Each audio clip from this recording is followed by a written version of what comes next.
Hello guys, this is your friend Shinobi Nexus 2.0 and we are back in new fanfic. What if Naruto the Ultimate Sakura and Sasuke Romance in Her Experience Part 3? They'd been doing the D-rank missions for the 2 weeks since they'd gotten back from the Land of Waves, and somehow Naruto and Sasuke's teamwork had gotten worse than it was when they first started doing missions. To make matters worse, it appeared her words had no effect on them this time around. They were both too antsy, fed up with D-ranks, now that they'd had a taste of a real challenging mission. They'd grown so competitive that not even her logic could rein in their rivalry. Sakura, on the other hand, was growing more and more annoyed because their lack of teamwork was slowing them down again. The Land of Waves mission had only paid them as AC rank, which wasn't much. She hadn't made any money during the 2 weeks they were away. They weren't completing many missions a day, and she was feeling the financial pressure. At least her mother was alright. She hadn't gotten significantly worse while Sakura was away. She'd been so happy to see her, she hadn't realized just how much she'd missed her mom those past 2 weeks. It had been kind of fun when she got back, staying up with her mother to recount everything about the mission. Her mother had laughed at Naruto's antics, smiled as she told about Agaya, frowned in concern about her encounters with Zabuza, and mercilessly teased her over Sasuke. It felt so good to be there with her mother. She felt listened to, cared for, and loved. It reminded her why she had to work so hard to try and cure her mother. She couldn't lose her. Sakura was running late, as per usual. She'd just finished selling her hair rinse to a beauty shop. She'd had to bargain a lot since it was a new product for them and they didn't trust her yet, and she'd made far less than she hoped. She just prayed that her team actually managed to get through more than one D rank today. She ran, rounding a corner to get to the street their sensei told them to meet at for today's mission. Naruto and Sasuke were already there, glaring at each other. When Naruto caught sight of her, he turned away from the raven-haired boy, waving at her excitedly. "Good morning, Sakura-chan," he called excitedly, blushing as she drew nearer. Sasuke's eye twitched at the moron's reddening cheeks. "Morning. Sorry I'm late she trailed off when she noted that neither one was listening. Their glaring match had renewed with new intensity. This again? Seriously, what's with them? I hope Sensei shows up soon. I don't know how much more of this I can take." He didn't. It took another 3 hours for him to show up. "Good morning, everyone. I'm afraid I got lost on the road of life." "Liar. You always lay it on too thick, Sensei." "Hey Kakashi-sensei. Any hot new missions for Squad 7? We've had nothing but lame D ranks." "Boring," Naruto yelled, practically burning with energy.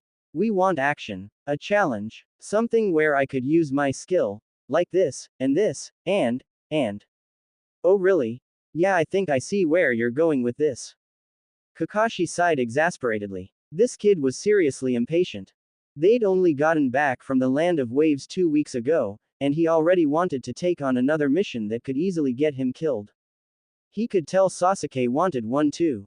The hunger for challenge shined in both their eyes. The only team member it seemed absent from was Sakura. The day after they got back, she'd fallen into the same preoccupied, semi-present, repressed vibe she'd given off before. He'd hoped the Land of Waves mission had broken that, but it seemed he was wrong. She didn't seem to care what the missions they were given were, she just grew increasingly frustrated by their slow rate of success, courtesy of Naruto and Sasuke's ever-growing rivalry. She still offered ideas and analysis, but the two seemed less willing to listen, more caught up in beating the other than accomplishing the group goal. He saw her growing annoyance, she even tried voicing it a few times, but it made no difference, and when she saw that, she'd started repressing it again. How'd his team manage to backslide this much? "Well, for today, you're just going to have to use those skills on gardening," he replied smoothly. "Aw man," Naruto whined, before casting a glare towards Sasuke. Every time they went on a mission Sasuke somehow ended up showing him up and saving him. But not today, he determined. Today was gonna be the day he'd save Sasuke and make him look bad for a change. Naruto was so caught up in this fantasy, he didn't notice his team had started walking away. "Hey, Naruto, hurry up, we're heading out on our mission." "Yes sir," Naruto called with annoyance-tinged enthusiasm. That is so not the energy to have going into a gardening mission. "Would you just chill?" Sakura demanded in a cursory attempt to stop him from going overboard on this mission, which she knew he would anyways, and likely end up screwing everything up. They each divided up responsibilities. Sasuke would build the fence. Naruto immediately volunteered for tree trimming, a recipe for disaster in Sakura's opinion, which left her with de-weeding and planting. Trouble started about an hour and a half into the work. Sakura was pulling up dandelions, most of which she saved for their many medicinal properties, when she heard a loud crash. Naruto, who'd been employing his chakra control to climb and prune the tree, had stupidly cut a branch while he'd been positioned on the severed side. Surprised by the fact that he was suddenly falling, he failed to catch himself or control his drop, crashing into and breaking the portion of fence Sasuke had just built. "Nice going, idiot," Sasuke yelled, "now I have to all over again." Sakura jumped up and hurried over to check on Naruto. She pulled a few splinters out of his arm and back, missing the way Sasuke's eyes narrowed at her actions. She pulled out her trusted ointment and began applying it to Naruto's cuts and bruises. She was running low, and Naruto had already used up his own jar. She added making another batch to her ever-growing mental checklist of shit she needed to do. "Pay attention to what you're doing next time, damn it," she growled, frustration seeping into her tone. She took a deep breath, staring down at the ruined wood of the fence. When she turned to Sasuke, her tone was notably softer, though there were still hints of frustration in it. "Maybe start on the other side, away from where he's working," she suggested. His magnetic eyes pulled away from her, back to glaring at Naruto. "I'll work where I want. The dead last should just do better." "What did you say, bastard?" Naruto yelled, stepping closer, fully ready to punch his raven-haired teammate. "Enough," Sakura said, stepping between them with an aggravated sigh. "Do either of you want to switch jobs?" "No," they both answered simultaneously, glaring around her at each other. "Then let's just get back to work." She didn't move until they each turned back to their respective jobs. Once they both were working again, she went back to her own task. Disaster number 2 struck when Naruto carelessly knocked into a hornet's nest, which shattered and swarmed him.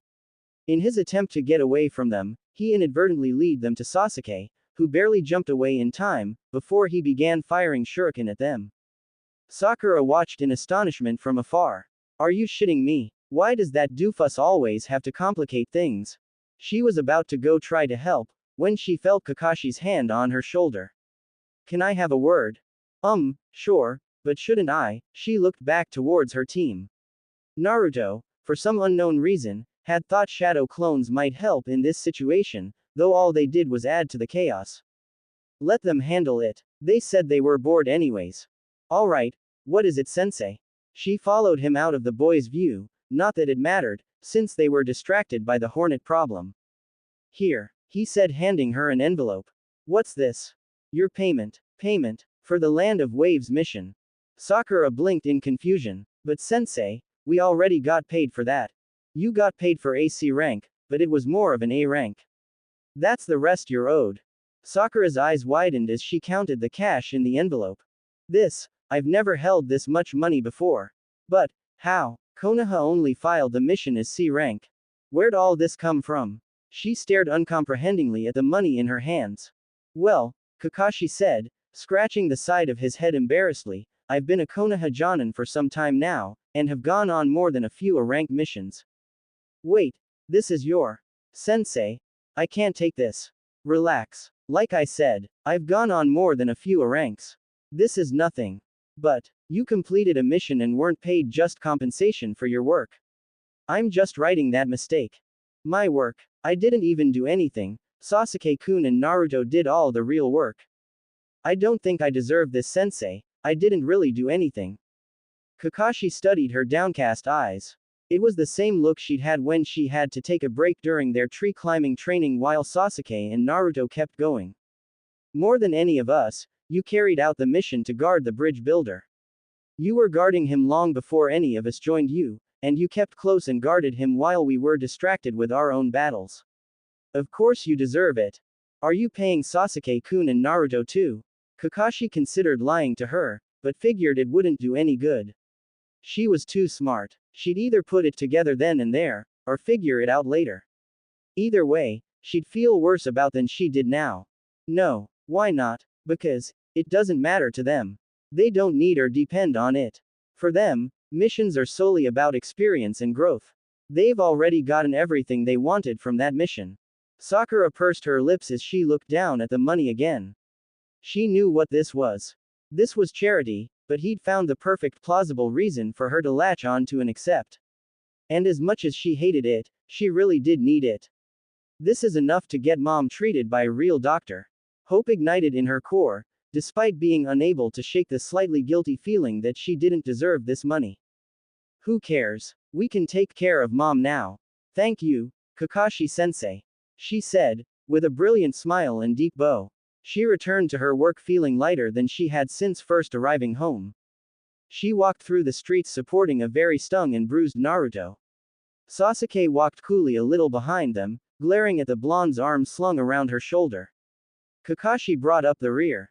You'd have been fine if you hadn't overdone it, you know.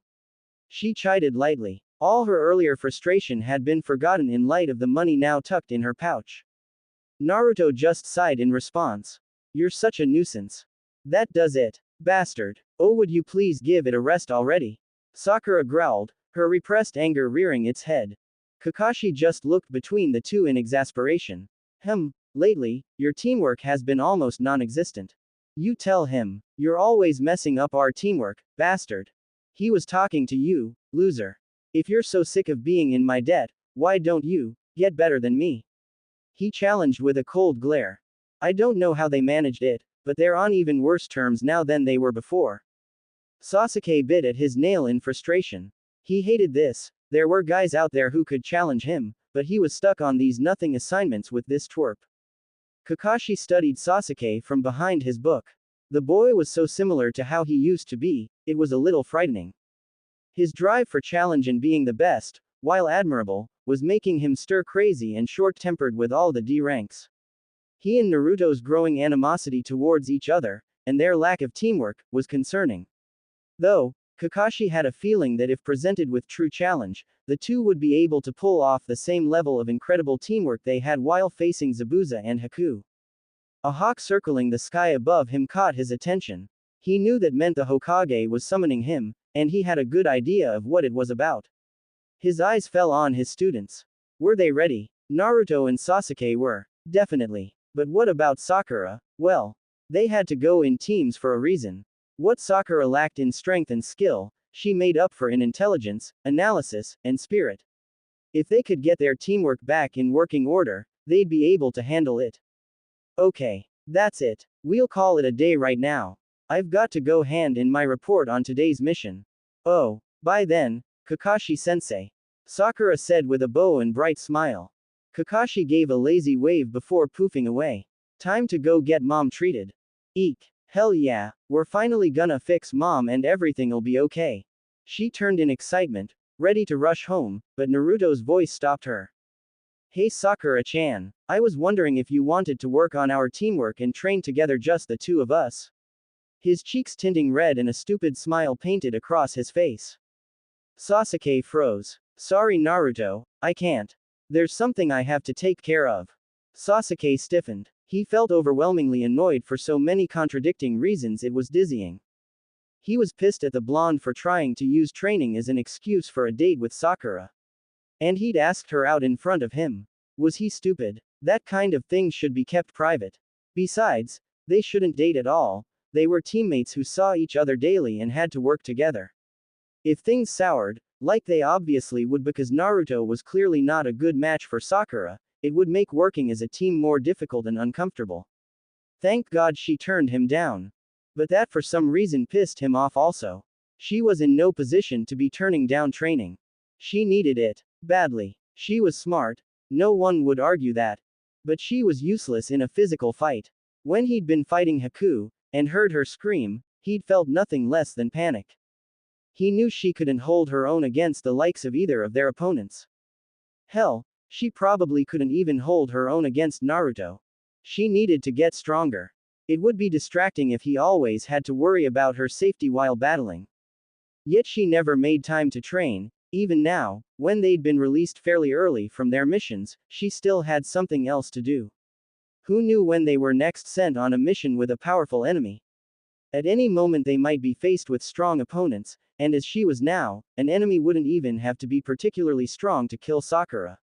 Screw whether Naruto was asking her on a date or not, she needed a training session. You're as bad as Naruto.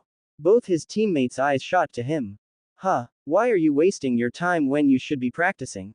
Wasting my time, Shianaro. What does he know? Nothing, 'cause I haven't told him anything. Even his skills are better than yours.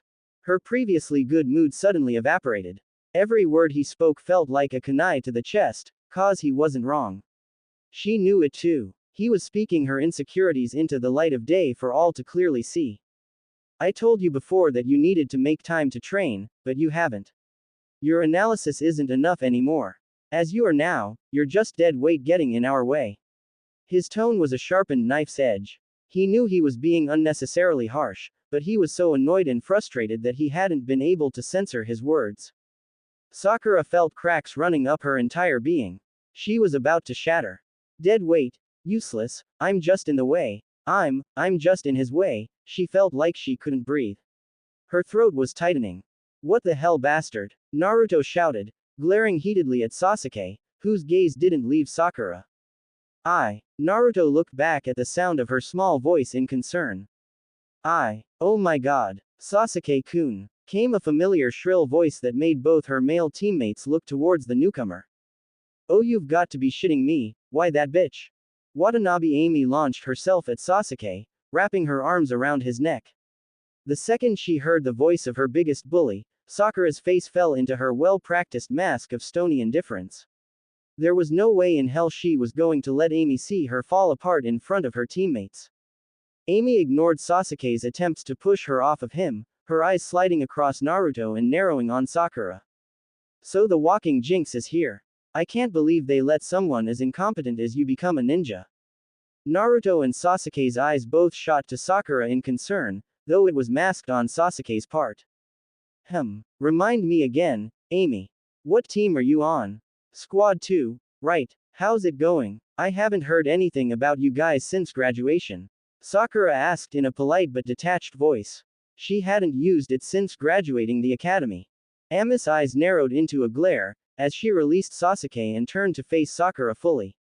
Squad 2 hadn't passed the post-graduation survival exam and had been sent back. We were sent back to the academy, another sign of their clearly flawed judgment. I'd be far more useful on this team than you. Even your ninja tools are barely usable. I'd rather be on a team with that lazy-ass Shikamaru, or even Naruto, than be stuck with someone as pathetic as you. Both Sasuke and Naruto glared at Amy, who didn't take any notice. Sasuke was barely resisting the urge to pound the girl next to him into the ground. Sure, Sasuke had just told his teammate that she was weak, but she wasn't completely useless. And he was her teammate. He'd been working closely with her for months now. He had the right to make those kinds of observations. But this bitch didn't know anything about her. She had no right to say those things and degrade her. It wasn't even like they were on the same level. She was still in the academy while Sakura was a full-fledged ninja who survived what should have been an A-rank mission. Who was this bitch to say anything about his teammate? He wasn't going to say anything though, this was Sakura's fight. Getting involved might make her feel truly weak. This wasn't the kind of battle she needed protecting from. She was far stronger than this girl, mentally and emotionally, at least. This is nothing new, this is the same crap she's always said to me, but it hurt more than usual. She was already raw from what Sasuke had said, and Amy was pouring salt on the wound. Shianaro, I don't care how much it hurts. There's no way I'm giving that bitch the satisfaction. Sakura was a master of repressing her own pain, after all. Naruto didn't have the same thought process as Sasuke. No one was allowed to shit-talk any of his teammates. Especially not Sakura-chan, who cared and looked out for him in a way very few did. Hey, how lucky for you then, that you're not stuck on a team with me. In fact, you'll probably never have to worry about that, given that you already failed to become a full-fledged shinobi once. Sakura said, her face betraying none of her emotions, her tone still polite detachment. Amy looked livid. At least I'll never be responsible for my teammates' deaths on the field. The violet-haired girl spat furiously. Ami's uncle had been one of Sakura's father's teammates. Amy never met her uncle. If she had, she didn't remember. But she heard the stories from her family. She knew who was ultimately responsible for his death. Sakura swallowed hard, thankfully unnoticed by anyone. Why does everyone say that? It's not like he was a traitor, he died too. And I'm not him. It was hard, but she still kept her mask of indifference. For the most part, unnoticed by anyone but Sasuke, Sakura's pale knuckles were growing whiter, as her fists tightened at her sides. She was about to respond, when a new voice stopped her short. Well, if it isn't Naruto, came a lazy drawl from behind Amy and Sasuke. Sasuke-kun. Oh no, my luck can't be that bad, can it? Team 10 made their way towards the group. Long pale blonde hair trailed beautifully behind her as Ino latched herself onto Sasuke, who immediately growled at her to let go. She did when her eyes fell on Sakura. Oh, you're here too, she said stiffly, glaring coolly at Sakura, who felt her grip on her composure almost slip. If there was one person who had any right to hate her, it was Ino. What is this? Shit pile on Sakura Day. Ino, she greeted, her detached tone carrying detectable strain. Ino-chan. It's been so long. Amy greeted with shrill sweetness, throwing her arms around the blonde girl. Oh, hi, Amy. Ino returned uncomfortably, casting a quick glance at Sakura who was watching blankly. She knew better though. She'd been Sakura's best friend for 5 years, she knew when something was bothering her. We have to go shopping. I saw the cutest top at the store, it would look so good on you. It's a little expensive, but that shouldn't be a problem. Amy continued loudly. That bitch is doing this on purpose. Are you surprised? Ino cast another quick, uncomfortable, glance at Sakura before Amy was drawing her into conversation, demanding her attention.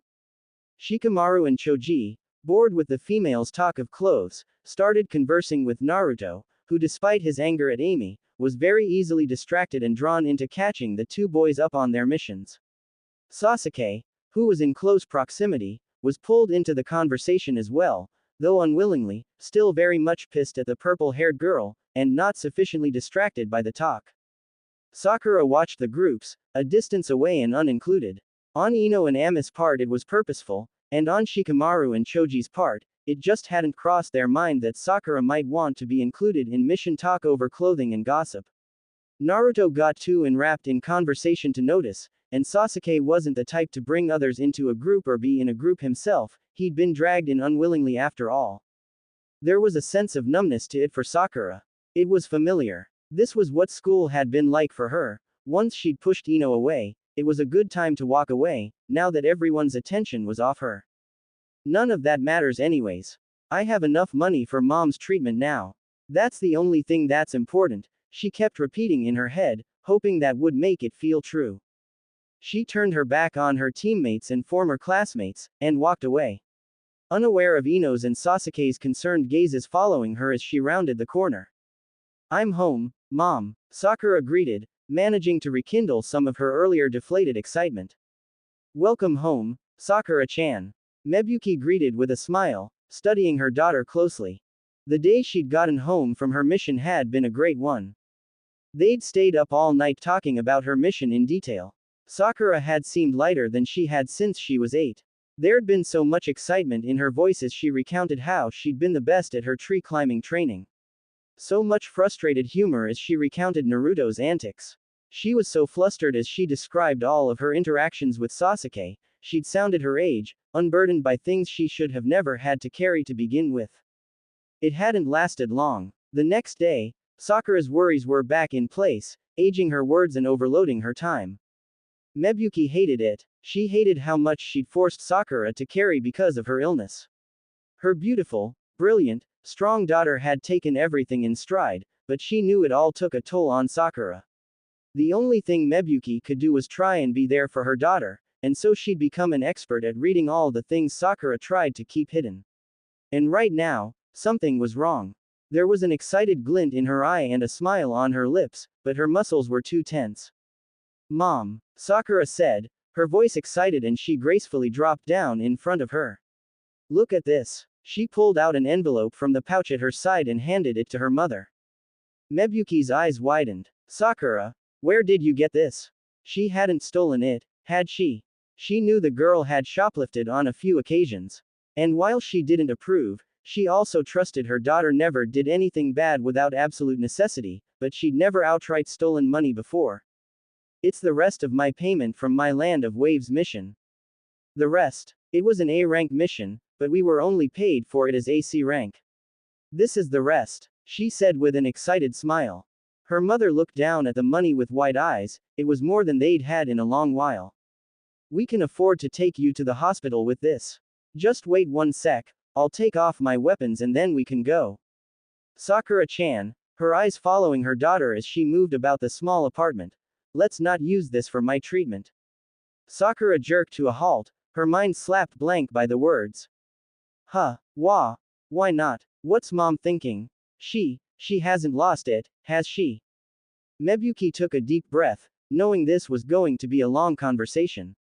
Sakura-chan, you've had to work so hard all this time and worry about money, let's just use this to cover our expenses for now.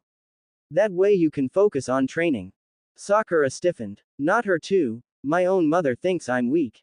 Mom, she said, working hard to keep her voice measured. You do know why I'm working so hard, right? It's to cure you.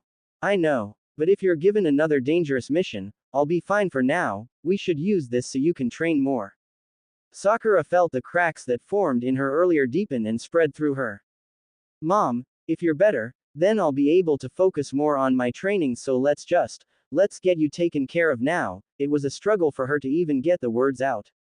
You're a ninja, Sakura. You might get sent on another mission before then. You should take this time now while you have it. Sakura shattered. Tears she'd hidden from Mebuki for years burned her eyes and flooded over onto her cheeks. You may not have the time later. Sakura yelled, which was truly startling cause she never raised her voice to her mother. I'm not a doctor, damn it. I don't know what you have or how to fix it. We need to get you treated before it gets worse. And what if the treatment isn't enough? Whatever I have won't be cured in a day. It'll be ongoing, and it's going to cost more than this. So I'll make enough so you can keep getting treated. But we should at least get a diagnosis. You'll never be a real ninja if you keep this up. Use this time to give yourself a break, damn it. Do you really want to keep slaving like this? You think I want this? You think I wanted this? You think I wanted to be building fences at 4 a.m. and selling homemade ointment and barely eating and sleeping on the floor? Exclamation mark. You think I want to be worried about if we have enough for rent and taxes? You think I want to spend every second of my free time reading about cancers or bacterial versus viral infections? A note of hysteria crept into her voice. No, I don't want any of this. It's stressful and suffocating and I hate it. I hate all of it. But you can't do it and Dad's dead, so who the hell else will? I don't want to spend my time like this. I'm putting myself through all this bullshit for you. I get it. It's all my fault and I'm a burden. That's why I'm telling you to do something for yourself for once in your life. Mebuki snapped. Sakura's words hurt her deeply. She'd caused her daughter so much pain, and it was distressing to see her this upset. She wasn't trying to be sarcastic, snarky, or passive-aggressive when she said it was all her fault. It was. She'd always known it and always felt sorry to Sakura for it. And if you get worse or die, that'll be on me, 'cause I was selfish and negligent and didn't get you help when I had the means. Damn it, Sakura. You're 12, not 30. You shouldn't have the means for this.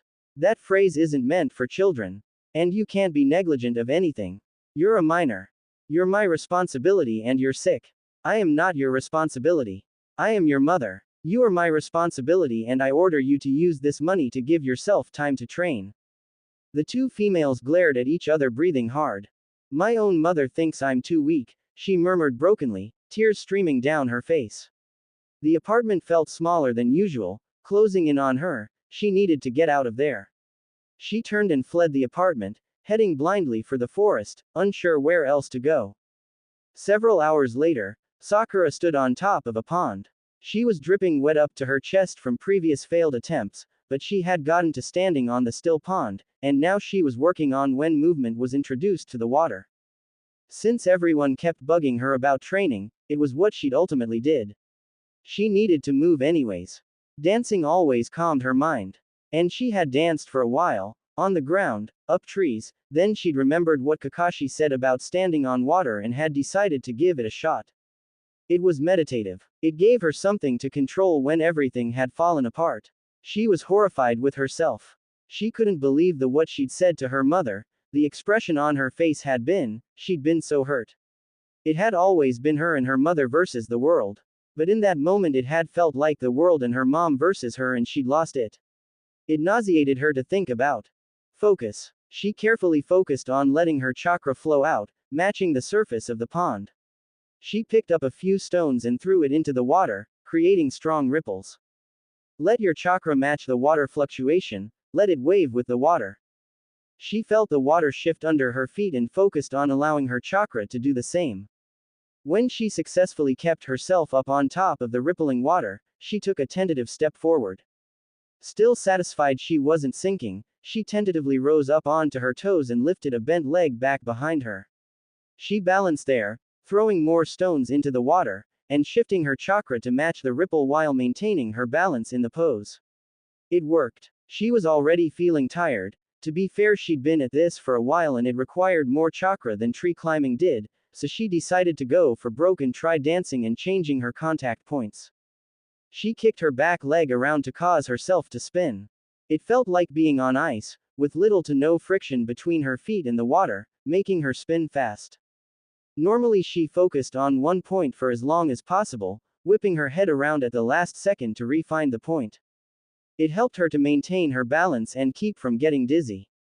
But this time, she was spinning too fast to do that. She'd probably snap her neck if she tried. Instead, she focused inside herself to maintain her center.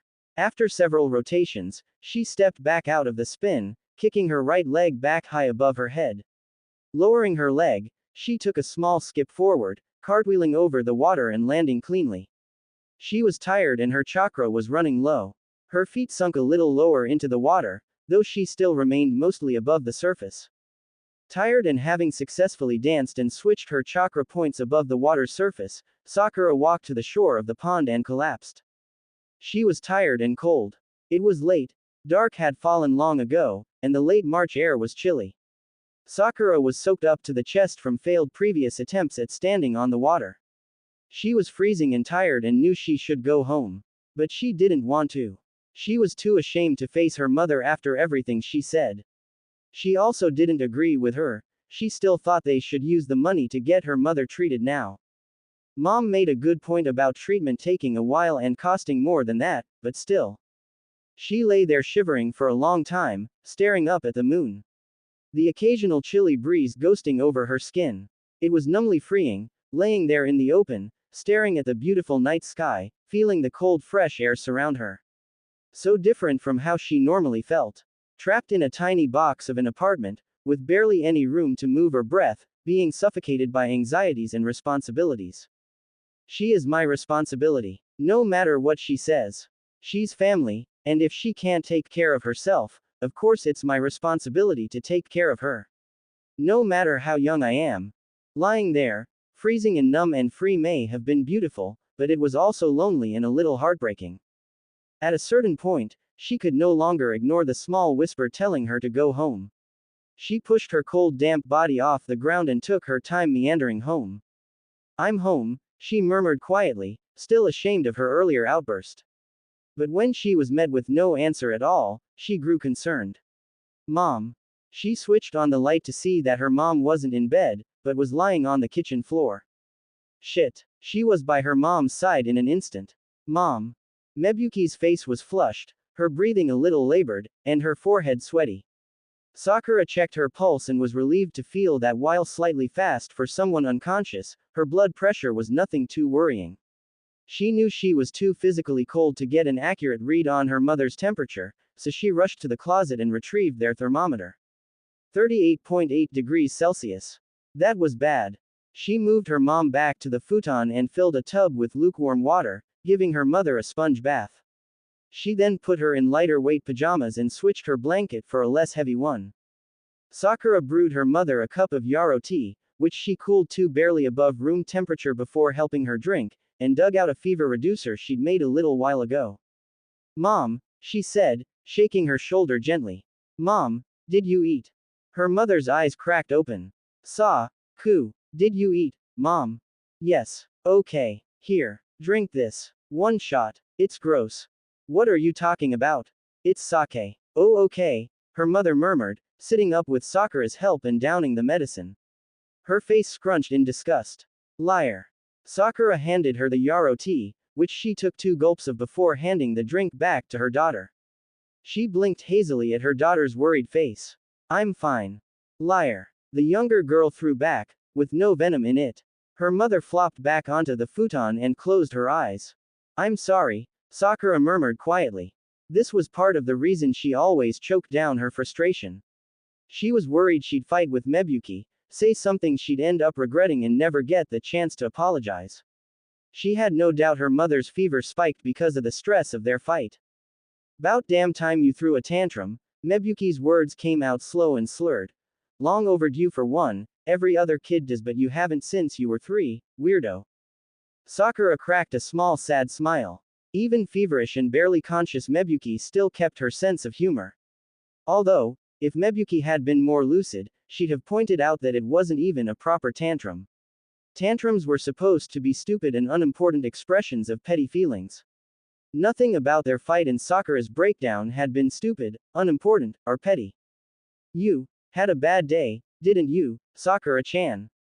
Sakura's eyes softened. Her mother really was the best. "Yeah," she said, swallowing hard. "Yeah, Mom, it was rough." "Wanna tell me about it?"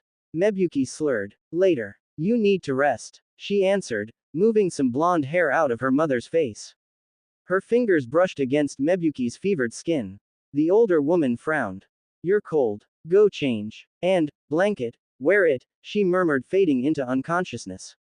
Sakura changed, flung a heavy blanket around her shoulders, and made herself a cup of hot tea, before settling next to her mother to monitor her the rest of the night and periodically change the cloth she laid on her forehead. The next morning, Naruto and Sasuke leaned against the Red Bridge Team 7 normally met at. Both were thinking about the strange encounter they'd had with those sand ninja after Team 10 had left them yesterday. They said they were here for the Chunin exams, and that Gaara kid, he was strong. These Chunin exams sounded like the perfect challenge they'd both been looking for. As the hours ticked by, a new thought occurred to Sasuke. Where was Sakura? She was almost always late, but not usually this late. Was she still upset about yesterday? That couldn't be it. Sakura was always good at compartmentalizing. Even if she was still upset, it wouldn't stop her from her duty, right? Things had spun out of control yesterday. While knowing that his words were maybe a little too harsh, he stood by them. But then that bitch had shown up. She had been the one to bully Sakura the most at school, though he never paid attention at that time to what the subject of the bullying had been. What was all this walking jinx stuff even about? And she'd said something similar to that lady Naruto bumped into months before. Something about causing her teammates to die. What was that? Months ago, when he'd forced Sakura into exploding, she'd said her passivity was a defense. He hadn't understood until he saw her in action yesterday. Amy had been the one to get riled up. Amy had been the one reduced to shrieking, while Sakura, on the other hand, looked completely cool and unbothered. A lie he knew, but Amy didn't. And her perceived inability to upset Sakura ultimately made her look far weaker than his teammate. At first it seemed like Sakura had won the battle, but then the Yamanaka girl showed up and everything changed. Sakura's composure cracked. There was some sort of tension between them, and Amy seemed to know about it. She'd latched onto Ino, and Sakura was clearly hurt by it. When he'd watched her walk silently away, unnoticed by most, it was the first time it occurred to him that Sakura might be more alone than he realized, but still, where was she? As more time passed, Naruto grew agitated as well. Hey bastard, where's Sakura? How should I know, loser? Why did it annoy him that he didn't have an answer to the question? If she's crying somewhere cause of that bullshit you said yesterday, I swear I'll pound your ass into the dust. Naruto growled fiercely. The thought of her crying because of him was upsetting. When Kakashi showed up and there was still no sign of Sakura, the boys grew alarmed. Morning guys. Kakashi greeted before looking down at the bridge. Why are there only 2 of you? Sensei. You don't know where Sakura is either. Naruto was now truly panicking. It wasn't like her to not show up. Maybe she's sick, Sasuke muttered. The idea making him feel uncomfortable, for some reason. Then we should check on her. Why, she's probably fine, Sasuke muttered, though a part of him actually agreed with Naruto. Because she's our teammate, you asshole. Naruto countered angrily. Kakashi watched the two of them argue while he debated. He needed to give all three of them the application forms for the Chunin exams. And he'd rather talk to them about it as a team, but Sakura had kept her financial situation on the down low, and checking on her meant revealing that, well, she'd have to tell them at some point, might as well be now, it may even help their teamwork. Alright, enough. Both of you, follow me. Where are we going? To Sakura's. Satisfied that he'd gotten his way and they were going to check on her, Naruto asked the other question he had. Hey sensei, what are these Chunin exam things? That's what I wanted to talk to you three about. I've recommended you all. I'll give you all the details when we check in on Sakura. It occurred to Sasuke that he'd never been to Sakura's house. He'd never been to Naruto's or Kakashi's either, but he'd walked by Naruto's on several occasions. The blonde always pointed it out when they'd go their separate ways at the end of the day. He didn't know where Kakashi's apartment was, but that was a little different. He was their captain, not Sasuke's peer. But he didn't even know the general direction of where Sakura's home was, and that was oddly troubling to him. They followed their sensei further and further from the center of Konoha until they reached a rundown apartment complex on the outskirts of the village. Naruto and Sasuke stared at it blankly. This was where Sakura lived. This couldn't be right. Did he have the wrong place? Kakashi led them to an apartment door on the third floor and knocked a few times. There was a shuffling sound and then the door swung open to reveal Sakura. Her eyes widened at the sight of the three of them, before the door slammed shut in their faces. Sasuke's perceptive eyes had picked up a woman lying on a futon before his vision had been blocked. Inside the apartment, Sakura stood at the door wide-eyed and face flaming. Shit. What are they doing here? We were supposed to meet up this morning. Her mom's fever, while lower, hadn't broken and Sakura hadn't felt comfortable leaving her. With everything that happened the day before, she'd completely forgot to meet her team. They must have come to check on me. Seriously, why is our luck so bad? Taking a deep breath, she pulled open the door again, revealing the three confused males who hadn't moved at all. Hi, it's not really a good time right now. Sakura-chan, a feminine voice came from behind her. Sakura whipped her head around to see her mother sitting up. Oh, sorry. Did I wake you? The woman was about to respond when she noticed the three males standing at the open door. Much to Sakura's horror, the woman seemed to bounce with excitement. Oh my god, you must be Sakura-chan's team. Come in. At least she seems to be feeling better. Why is our luck absolutely shitty? Sakura stepped awkwardly aside, not looking at any of her teammates as she retreated to the kitchen.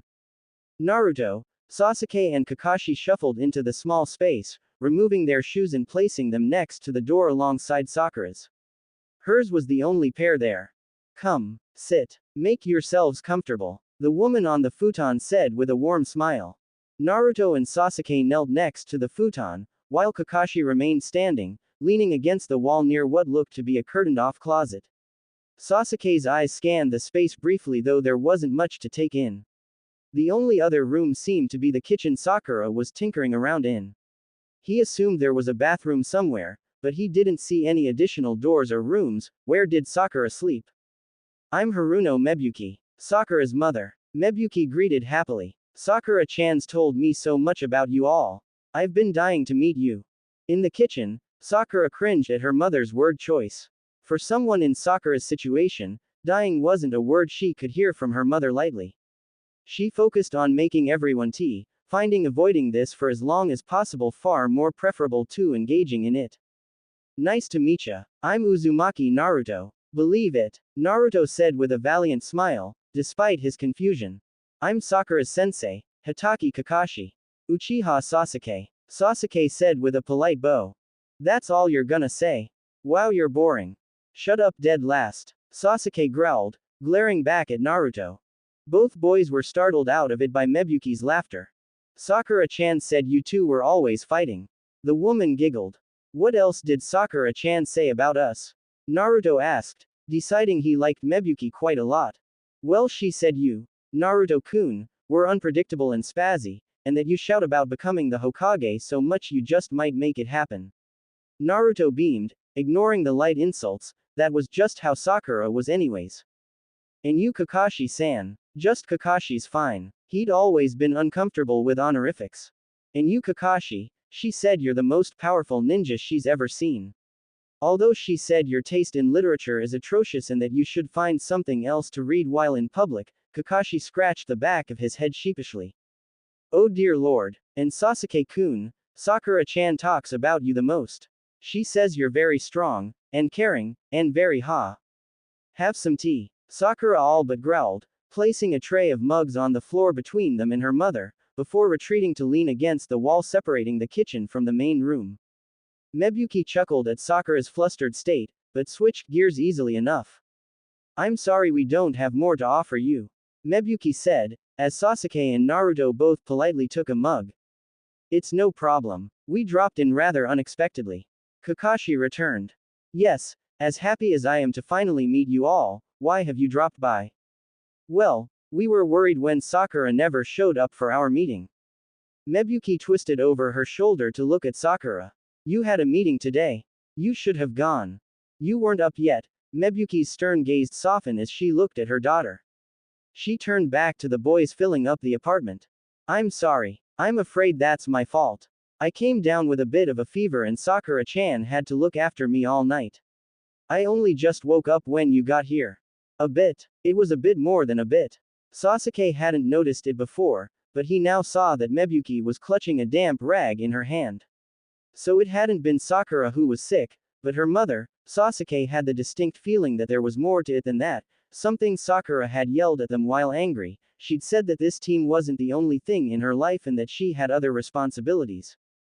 Oh no. Are you okay, Mebuki-obakan? Don't just call someone that without permission, Naruto. Sakura snapped. Mebuki chuckled. It's fine, Sakura-chan. I kinda like it.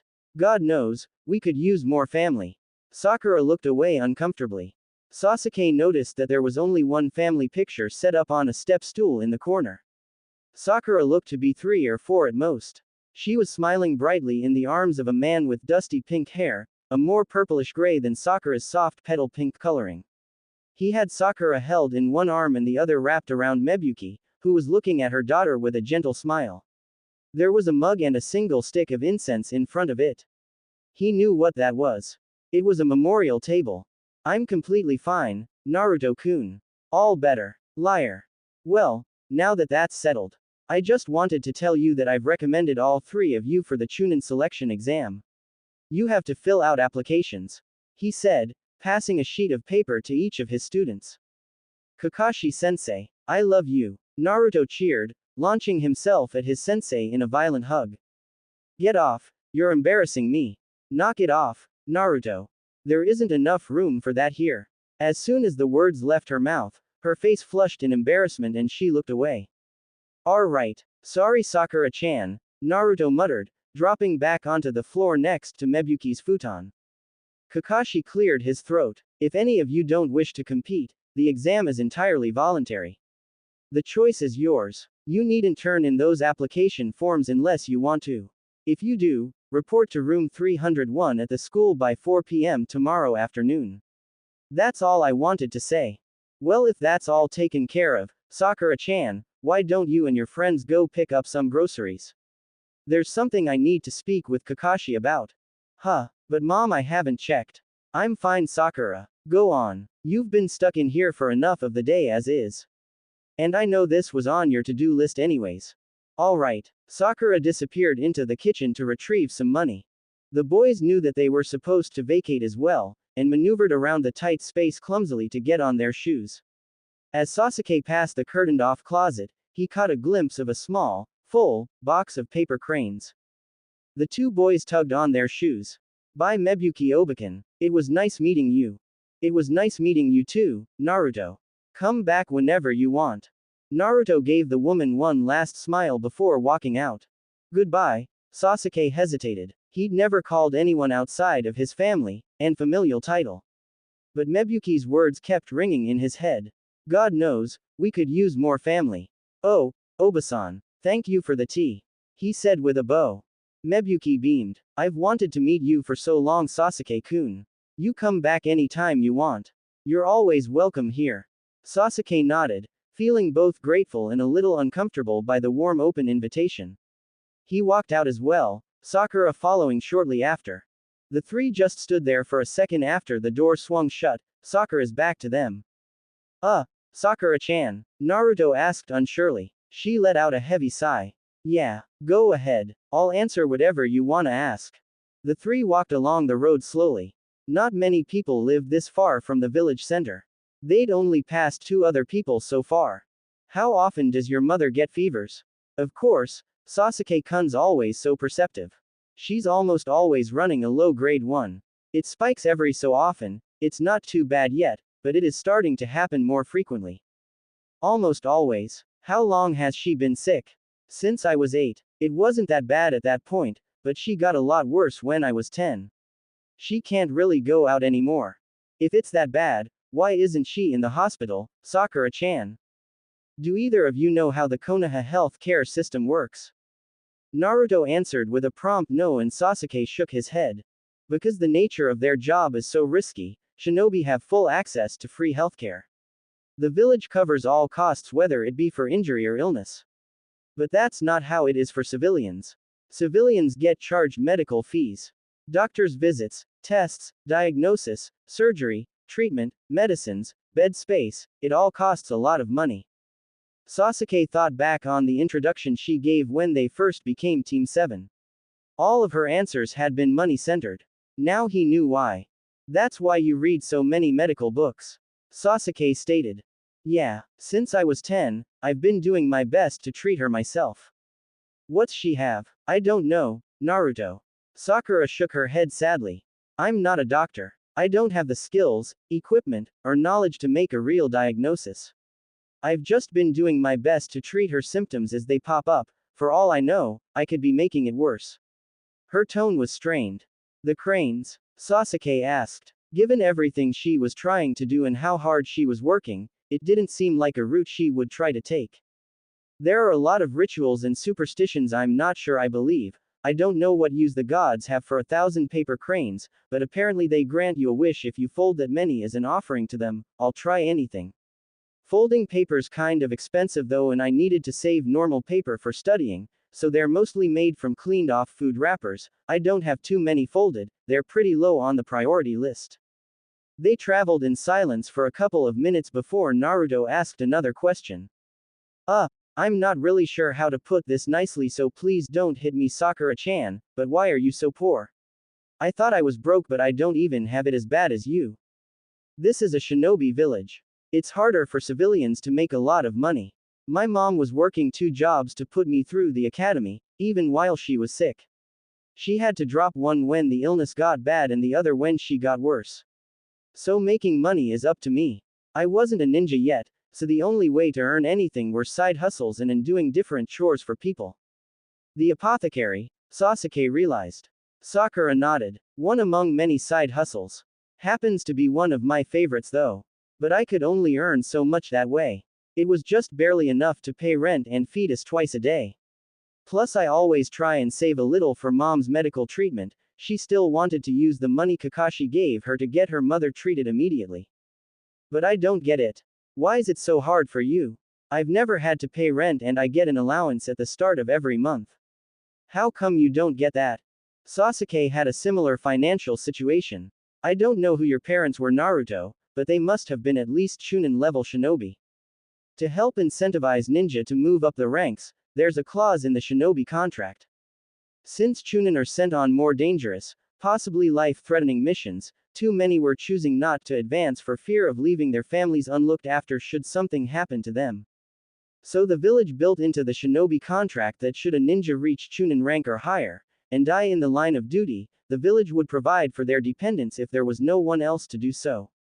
The village pays the rent on your apartment, Naruto, and sends you an allowance. Your parents must have been middle or higher ranking ninja who died in the line of duty. Naruto's eyes widened. He never knew that. He never had even the slightest hint of his parentage. Sasuke-kun's in a similar situation. He was. Actually, he was better off than that. He'd inherited his entire clan's fortunes. Even if the Uchiha clan had not been as powerful and well off as it was, inheriting everything from every one of your clan members was a lot for one person. But what about your father? He was a ninja, wasn't he? Dad was only a genin. Since genin aren't usually sent on life-threatening missions, that clause doesn't cover them. If your dad was only a genin, what happened to him? Naruto asked, a little unsure. He'd never been very good with tact and didn't want to say the wrong thing and make Sakura upset. He died on a mission, I don't really know the details. It was AC rank. There was some sort of unexpected ambush on the way back. My father's whole team died. Only their squad leader survived. I was really young, so I don't remember him very well. The team lapsed into another short bout of silence as they drew nearer to the center of the village. There were more people along this part of the road. Naruto's heart was bleeding for Sakura. He'd thought his situation was bad, it was certainly lonely and hard to bear, but Sakura's was stressful and painful, and she'd been carrying it alone for too long.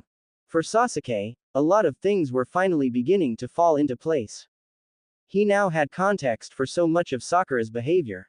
This was why she always tried to skip team dinners or when she would go, get the cheapest thing on the menu.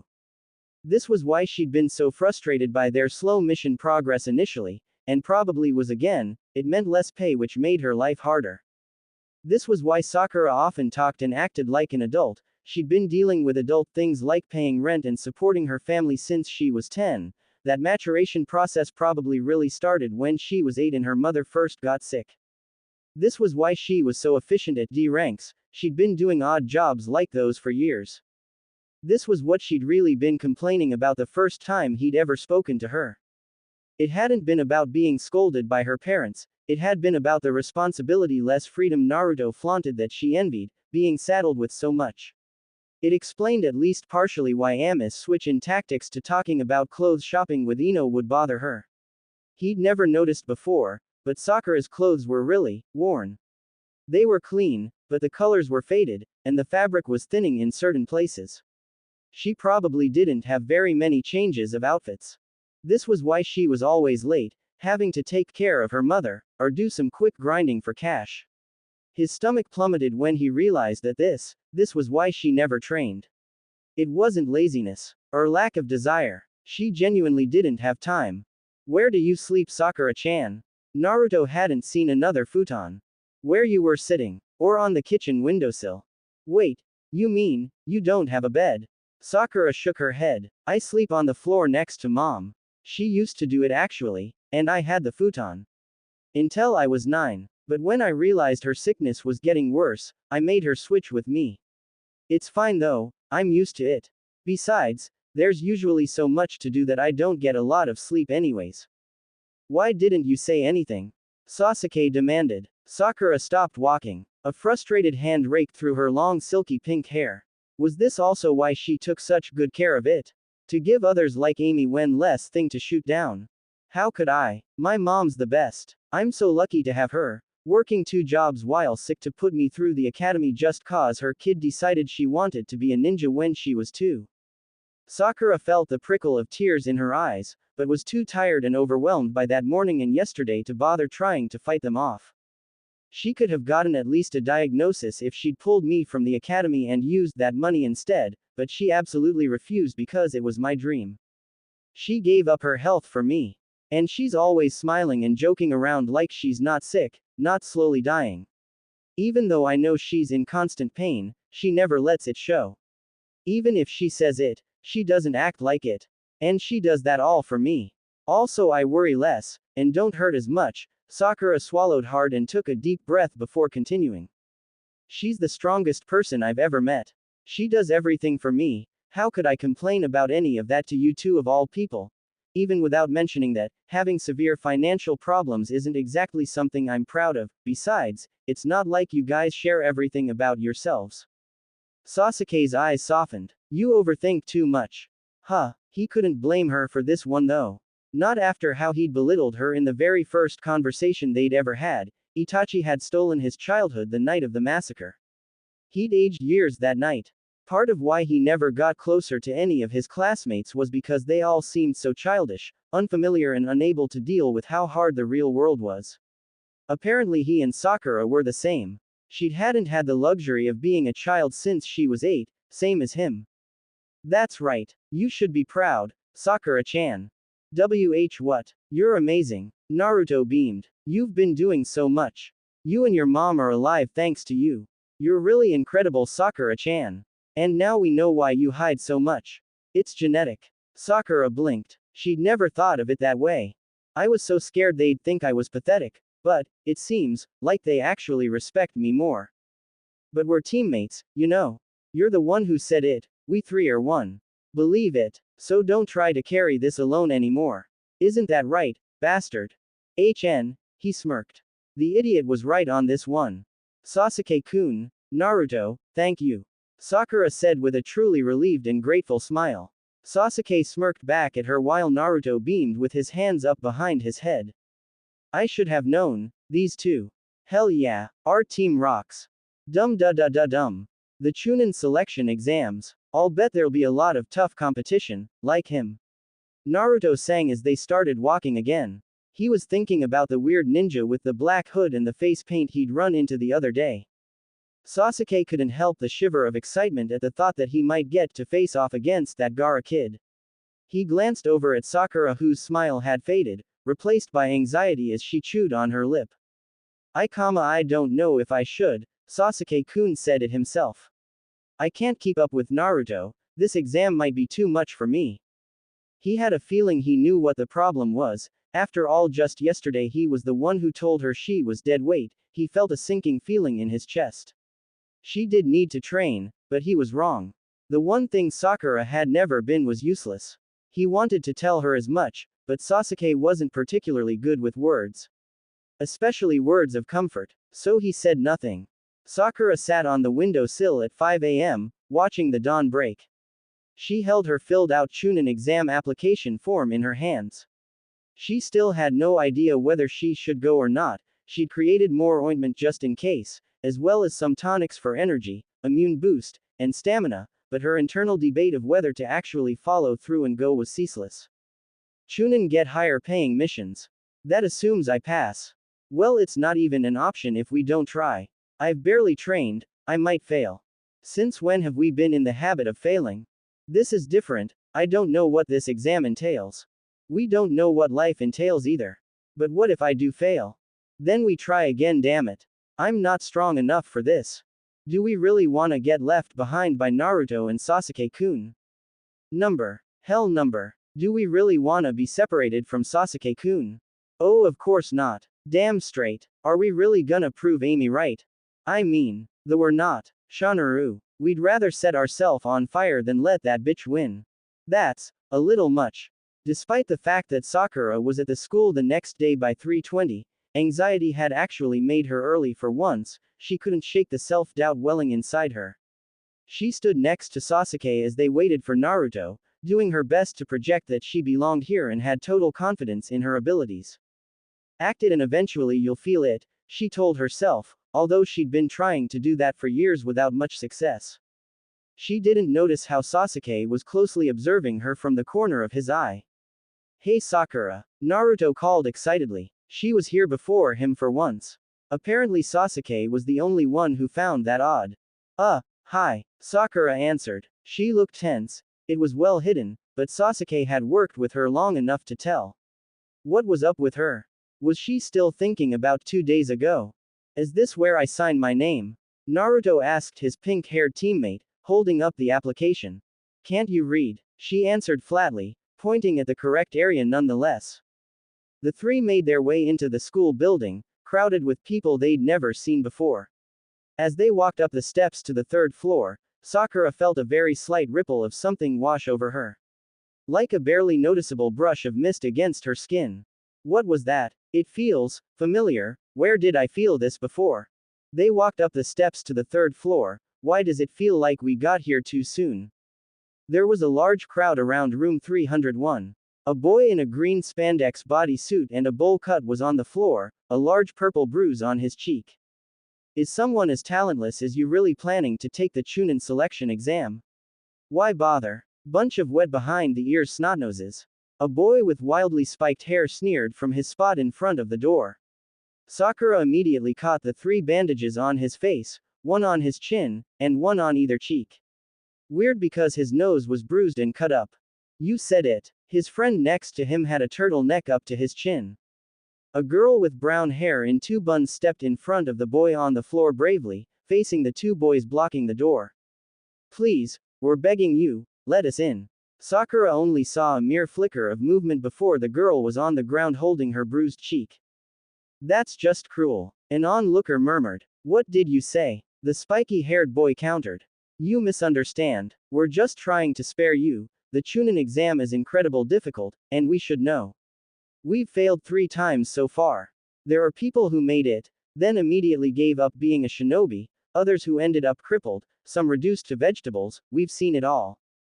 Murmurs went through the crowd at the intimidating proclamation. Besides that, Chunin are cell commanders. They lead their units. The responsibilities for failed missions and dead shinobi rests firmly on their shoulders. And you little punks have the nerve to apply. We're saving a step by weeding out the obvious losers beforehand. That sounds good in theory, Sasuke answered, leading Team 7 boldly forward. But you'd better let me through. And drop the genjutsu while you're at it. I have business on the 3rd floor. That's what that feeling was. It was just like what I felt during the bell test when Kakashi-sensei used genjutsu on me. I thought we got here too. Sakura tried not to be too shaken by the strange interaction with her sensei.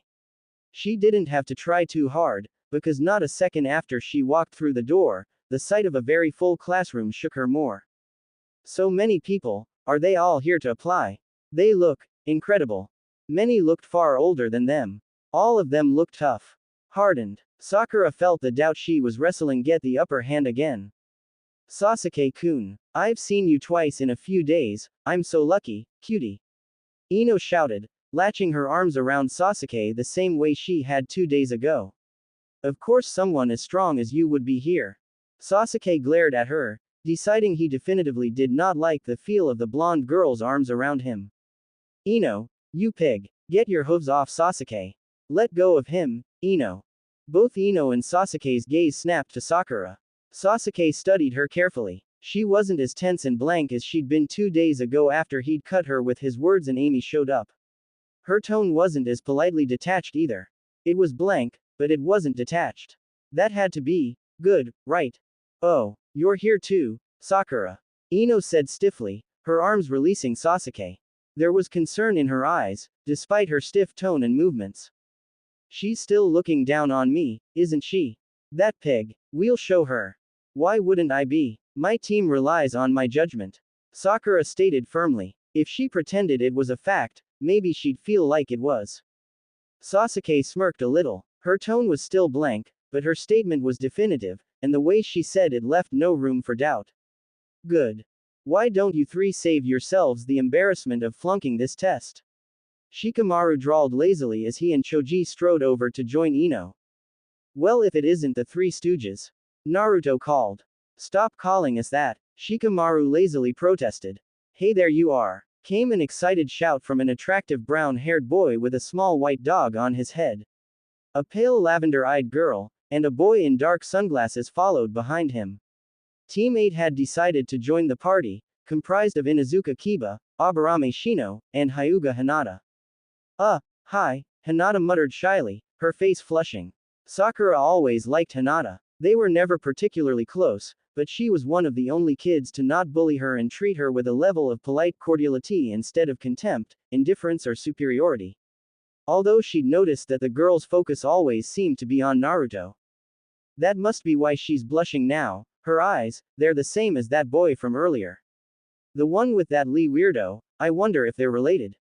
Looks like the gang's all here. Kiba smirked. Including you, unfortunately. Shikamaru had always found Kiba to be noisy. Especially when in the presence of the already noisy Naruto.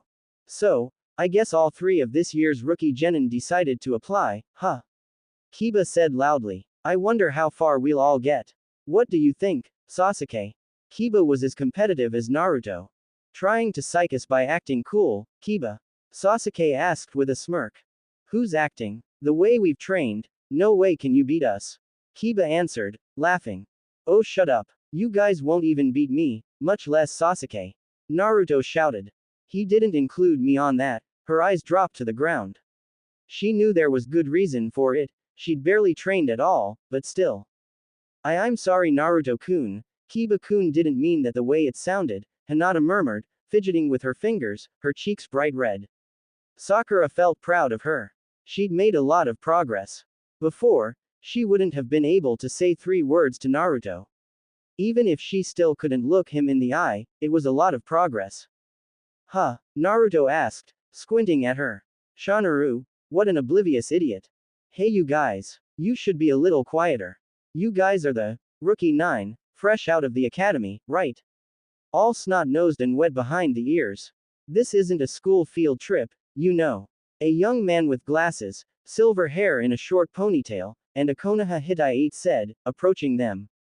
This guy looks to be 19, Sakura cast a quick glance around the room. Just how much younger are we than the average applicant? Rock Lee and the 2 with him seemed at most a year older, but everyone else here looks like they've got at least 3 years on us, that's 3 years more experience. Who the heck do you think you are? Ino demanded. She always had been bold and held no social apprehension whatsoever. She didn't need it. She was confident in herself, fearless, well-liked and well-respected. She was popular. It was something Sakura and Hinata had always respected about Ino. I'm Yakushi Kabuto, and you kids should really open your eyes and look around. Sakura's mint green eyes swept the room again and this time noted how many of the applicants were glaring at them, studying them, or both. Damn, we drew too much attention to ourselves already. Behind you, they're from a megacure. They've got very short fuses. Everyone's on edge waiting to take the exam. I wanted to give you a heads up before someone snaps and beats the crap out of you. But it's probably unavoidable. Like all rookies, you think you already know everything. I remember what that was like. Sure, he's older than us and thus obviously has more experience, but he's talking like he's specifically familiar with this exam. It's Kabuto-san, right? Sakura asked. Yeah. You sound very familiar with this exam. How many times have you taken it? Twice for 2 years, going on 4 years now, this'll be my 7th. That's strange. Is the test really that hard? Or is he just that bad? Number. I don't think it's that. If he were that bad, I doubt he'd be talking to us right now. Even if it's an attempt to intimidate us, by speaking to us, he's drawing attention to himself too. It'll bring more heat on him come the actual exam. That's not a smart tactical move, so why? Did he fail intentionally? I don't know, I don't like him. Wow, then you've got a lot of experience with what we can expect. Sasuke and Ino's eyes jumped to Sakura. The politeness in her tone was the same detached sort of pleasantness she used when she spoke to Amy. Her mask of excited, nervous, politeness was perfect. Sasuke almost bought it, but looking really carefully into her mint green eyes, he could see the traces of cautious calculation. Something about this Kabuto guy wasn't adding up to Sakura, and she didn't trust him. I guess so. Kabuto's gray eyes scanned the 9 kids in front of him, before he smirked. I guess the least I can do is give my cute little juniors some vital intelligence on what you're in for, with these shinobi skill cards. Kabuto said, pulling out a deck of cards. What's his angle? Shinobi skill cards. She'd never heard of those. To put it simply, they contain information about the skills we use, transformed into symbols and burned into the cards using chakras. This is 4 years worth of intelligence. In all, there are almost 200 cards. He said, squatting and placing one on the ground in front of him. Is that why he's failed 6 times? He's just here to collect data. But why? What good is that doing him? The test and test takers are always different. If he's not using the information to pass the test, what's he using it for? They look blank, don't they? The only way you can read the data on the cards, the rookies gathered around as he began spinning the blank card on the ground with his finger. What's he doing? Ino asked, leaning in. Is by using my own personal chakra. Each set is linked to the possessor. For example, cards like this one. This is a 3D bar graph, Sakura murmured, studying the way each bar came out of a region from a map of the 5 great nations. At the bottom was a key with the symbols of the hidden villages, each with numbers next to them. Konoha had the highest numbers. Sakura scanned the room once more, noting the amount of Konoha Hitai 8. This is showing how many applicants each nation sent, right? Is it for this year's exam, or is this last year's? This year's. Kabuto considered the pink-haired girl. She was smarter than he would have thought. Not only had she inferred the meaning of the card very quickly, she had enough presence of mind to clarify which exam it referred to.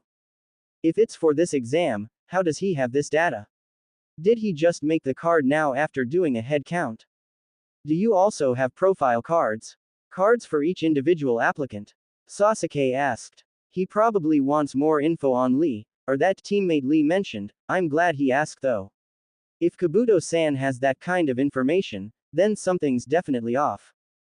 Kabuto laughed. Why? Someone here you have particular interest in? I'll admit these are far from complete, but I've burned a set of profile cards for the current pool of applicants, including your team. If you share any data you have on this person who interests you, I'll be happy to look them up and let you know what I have so far. Sakura stiffened. Our team? How does he have anything on our team? Maybe it's just our names. Gaara from Sunagaku, and Rock Lee from Konoha. Who's Gaara? When he meet someone from Suna? Not sure. Maybe it was after I left that other day. You know their names. No sweat. Then, he flipped two cards, one holding information on Lee, the other holding information of Gaara. First up is Rock Lee. He's a year older than you three. Missions to date: 20D ranked, 11C ranked. His team's mentor is Might Guy. His taijutsu physical skills have grown exponentially this past year. He has no other talents worth mentioning. He was considered a standout among last year's genin, but he didn't apply for the Chunin exam. He's a first-timer, like you three. So how does he have this much detailed information on him? His teammates are Hyuga Neji and Tenten. Hyuga? So he is related to Hinata-chan. She glanced over at the girl and noticed she was looking away, her face gloomy and anxious. Looks like there's family drama. Next is Gaara of the Sand, Desert Country, 8C ranked missions, 1B rank. Wow, not many genin shinobi get B ranked assignments. Ha, we got an A- rank. Suck it. Technically it was AC rank. And it was probably reported that way. I wonder how his cards register it. Since he's from way out in the desert, I have less on him, but it's interesting. He's come back from every mission unscathed. Without a scratch on him. A tense silence fell around the 9 rookies. How could a genin complete a B rank without getting so much as a scratch? That couldn't be possible. Just how strong was that guy? Kabuto-san, could you show me my card? Sakura asked, smiling politely. Sasuke looked over at her curiously, immediately noticing the well-hidden strain of her mouth. Kabuto studied her. Of course, he smiled. I don't have very much on your cards though. Feel free to help fill it in. I don't think I'd be a good unbiased source of data. She answered, her smile still in place. He brought out her card, revealing the number of D ranks, and their team's 1C rank. It did have that she was 13, which meant her birthday was included in his data. The card either auto-updated, was made taking her age at the time of the test into consideration, or was freshly made that day. Her skills classification was rather weak, which was embarrassing, although she expected it. It didn't contain deep personal background information such as family life or status, which was good. That meant the data he'd gathered only directly pertained to shinobi skills. The cards also seemed to lack a delineation for intelligence, analytical skill, or chakra control. Good. Our Land of Waves mission is marked as AC rank. That means his data is only within the realms of public domain. He didn't have some alternate information about us coming in. These also are only gauging clear-cut power and abilities, which means he's not closely monitoring us. He must have gotten this information from some kind of public profile, or applicant report. It still doesn't explain how he had access or got that information so fast though. Sasuke recognized the look in Sakura's eyes.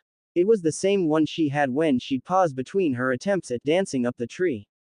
She'd stared at the tree with the same focused calculating look that she now had turned on her rather disappointing card. There was something bothering her. Something she was analyzing and trying to figure out. Like I said earlier, these profiles are incomplete, and you all are fresh out of the academy brats, there isn't much for you to show for it comparatively to someone who's had more time and training, like Lee. He must have interpreted Sakura's look as offense at how weak her card made her seem. Good. That means he's not suspicious about why I asked to see or what I was looking for. It does suck though, his stupid card makes us seem like we're entirely pathetic, damn it. Konoha, Suna, Aim, Kusa, Taki, Oto, this year every hidden village has sent outstanding genin ninja here to compete. I don't know much about Oto, the hidden sound village. It's part of a new, small nation, so intelligence is lacking. Every other competing village is well respected, home to formidably powerful shinobi. That kind of makes you lose your confidence. Hinata murmured. Why are you saying that now?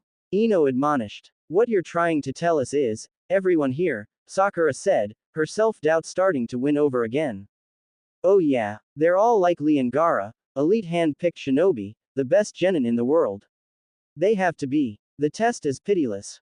Naruto'd been unusually quiet throughout the whole exchange. Sakura glanced over at him, her concern growing when she saw him shaking. Looks like our team's overconfident buttheads got the shakes. And who can blame him? We're all genin here, but we three are the youngest, absolute beginners.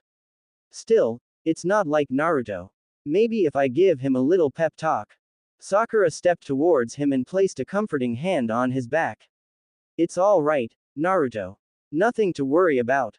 Before she could say anything more, Naruto looked up boldly at everyone in the room, pointing and shouting, my name is Uzumaki Naruto. And none of you are gonna beat me. Believe it. You got that. What's his problem? Ino shrieked furiously. Typical. He's too stupid to know he's got problems. Yeah, that felt great, Naruto said, stretching with a huge smile on his face. Oh, please, Sasuke muttered, rolling his eyes. If not everyone was glaring at us before, they certainly are now. Shanro. That idiot just had to draw even more attention to us. Sakura felt annoyance take over her body, and before she knew it, she had Naruto in a chokehold. What are you blathering about, you idiot? I'm telling the truth, Naruto protested. Sakura felt the bloodlust from the crowd growing palpably, and immediately knew she had to do some very fast damage control. She slapped her hand over Naruto's mouth and looked over at the crowd of fast-growing enemies. Pay no attention to my friend, he's quite an idiot you see, after all he says idiotic, spazzy, scatterbrained things and gets carried away, often. Please don't concern yourself with him. She dragged Naruto back, away from the group of murderous-looking genin, trying to seek refuge for herself and her boneheaded teammate. Seriously, what the hell were you thinking? But Sakura-chan. Her admonishment was cut short when three sound nin charged at Kabuto. One of them, his face fully wrapped in bandages, got close enough to take a swing at the older leaf genin. Kabuto dodged it, but his glasses cracked. What's going on? He dodged the blow, but something broke his glasses. Sasuke said, shocked. The whole thing had been so fast he'd barely seen Kabuto move, but he knew he dodged the attack. His nose probably got grazed, serves him right for acting all superior. Shikamaru muttered. Kabuto suddenly shuddered and collapsed to all fours, vomiting. Aw man, he's hurling, Naruto shouted. Kabuto-san. Sakura was by his side in an instant, despite how unsettling she found him, her instinct to help the sick and injured took over. Sasuke and Naruto followed close behind her. Naruto was worried about Kabuto, and Sasuke wanted to be close to Sakura since the sound ninja were still nearby and might attack again. Are you alright? Sakura asked, a supporting hand on the silver-haired man's back. Yeah, I'm fine. You don't look fine, Naruto informed him. Sakura studied his lips and skin tone, normal. Likely this wasn't poison. There was no entry wound either. The sound nin had attempted to punch him. Blunt force to the stomach might induce vomiting, but he dodged. He wasn't hit in the stomach. Hitting the head might cause a concussion, common side effects being dizziness leading to nausea, but Kabuto never hit his head. She studied his eyes, which were trying to focus in on one point. Almost like he was dizzy. Why would he be dizzy though? Was there a jutsu involved? She hadn't seen anyone weave any hand signs. You're a pushover, aren't you? Pretty sad for someone who's been an applicant for 4 years now. The sound nin who'd attacked spoke. Better add this to your cards. The 3 applicants from Otogakure will all make Chunin this year.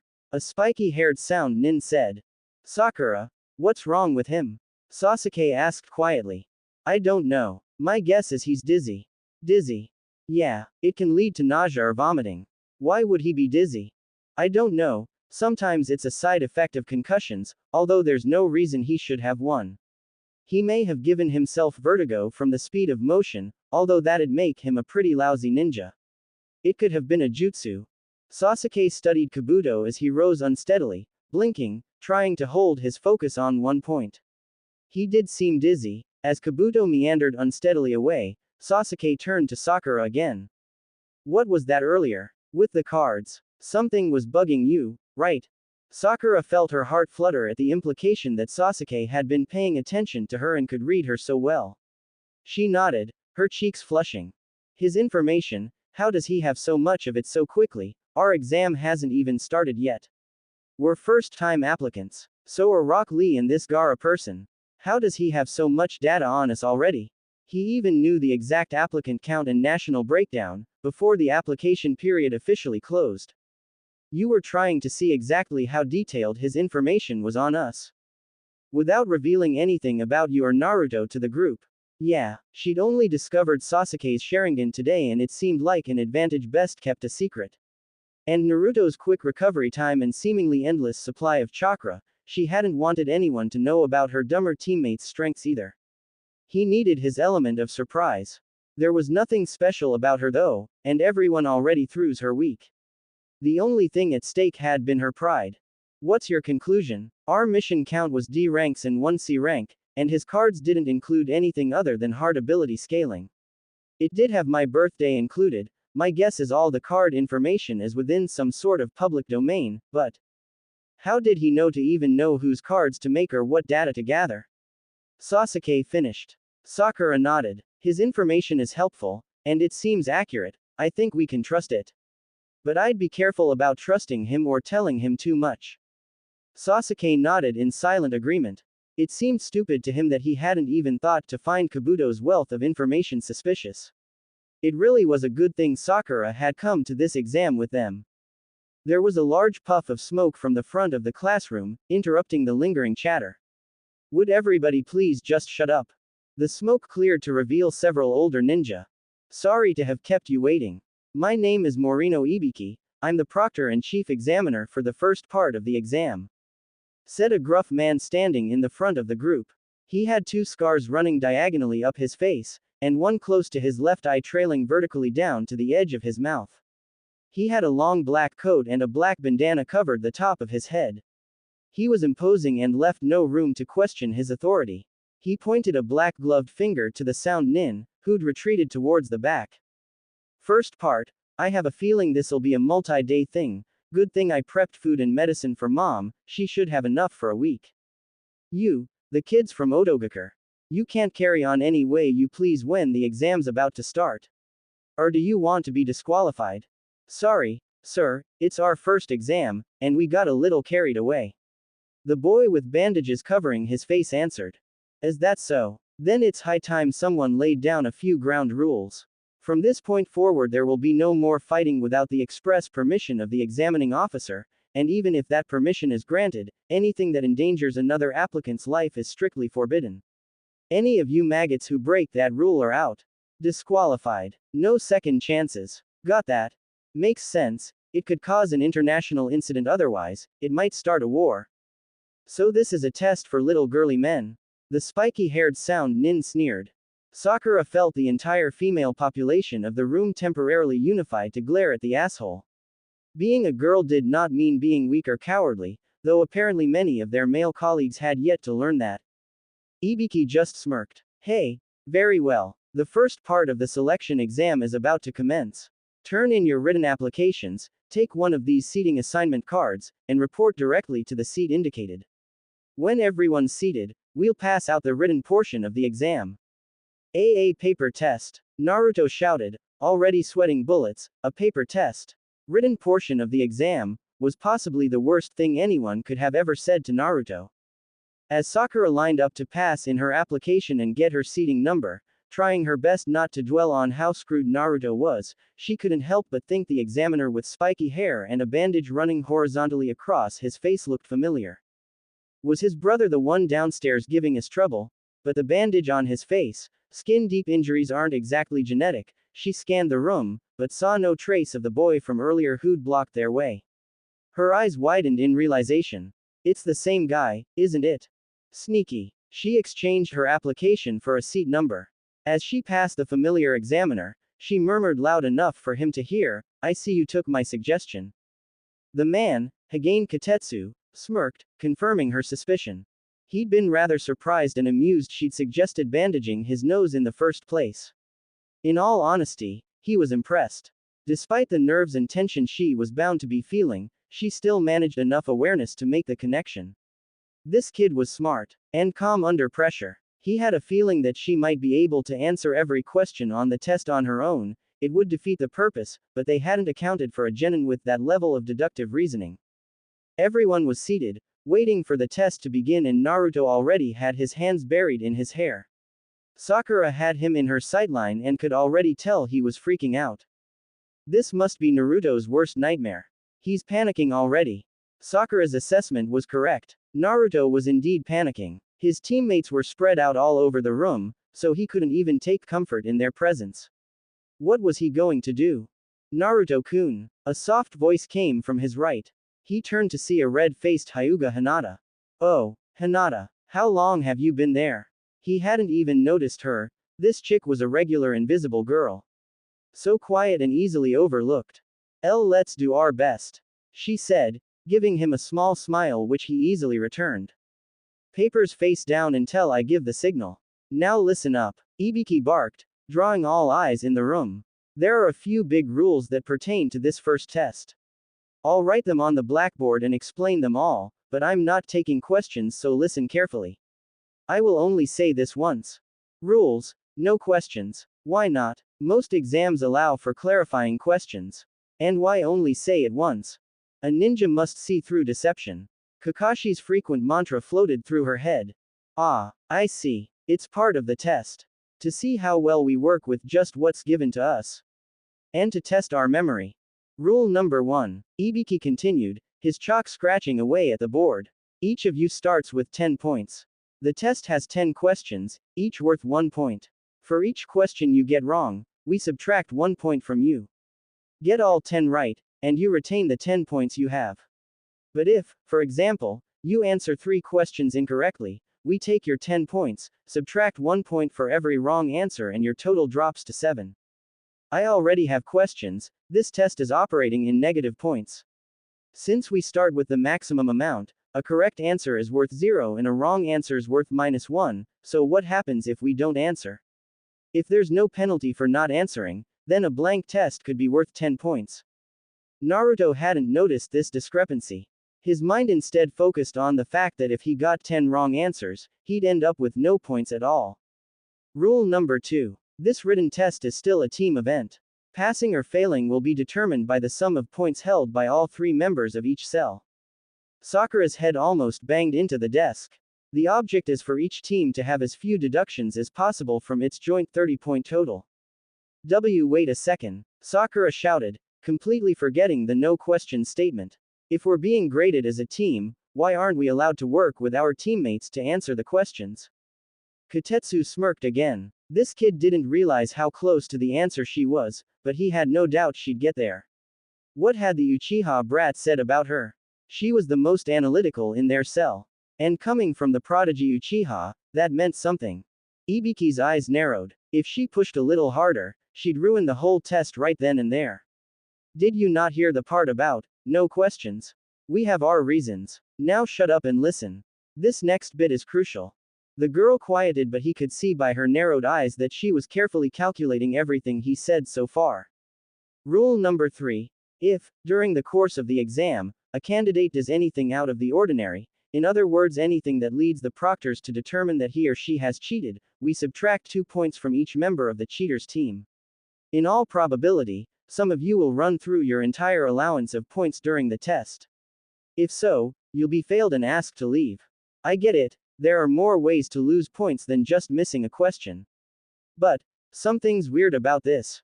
I'll be looking over your shoulders when you least expect it. Kotetsu said from his chair against the wall, smirking at group of anxious genin. His eyes landed on the pink-haired girl from earlier. Despite her outburst earlier, she still seemed fairly calm.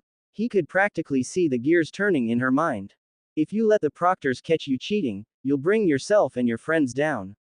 If you aspire to become Chunin, if you want to be the best shinobi you can be, then you'd better start acting like you already are. Okay, it's too bad about Naruto, but Sasuke-kun and I should be able to retain enough points for all three of us, even if Naruto gets every single answer wrong. One more thing. If any individual loses all 10 of his or her points, that person's cell, regardless of how the other two members do, will be disqualified. What? Across the room, Sasuke choked on his saliva. What the hell?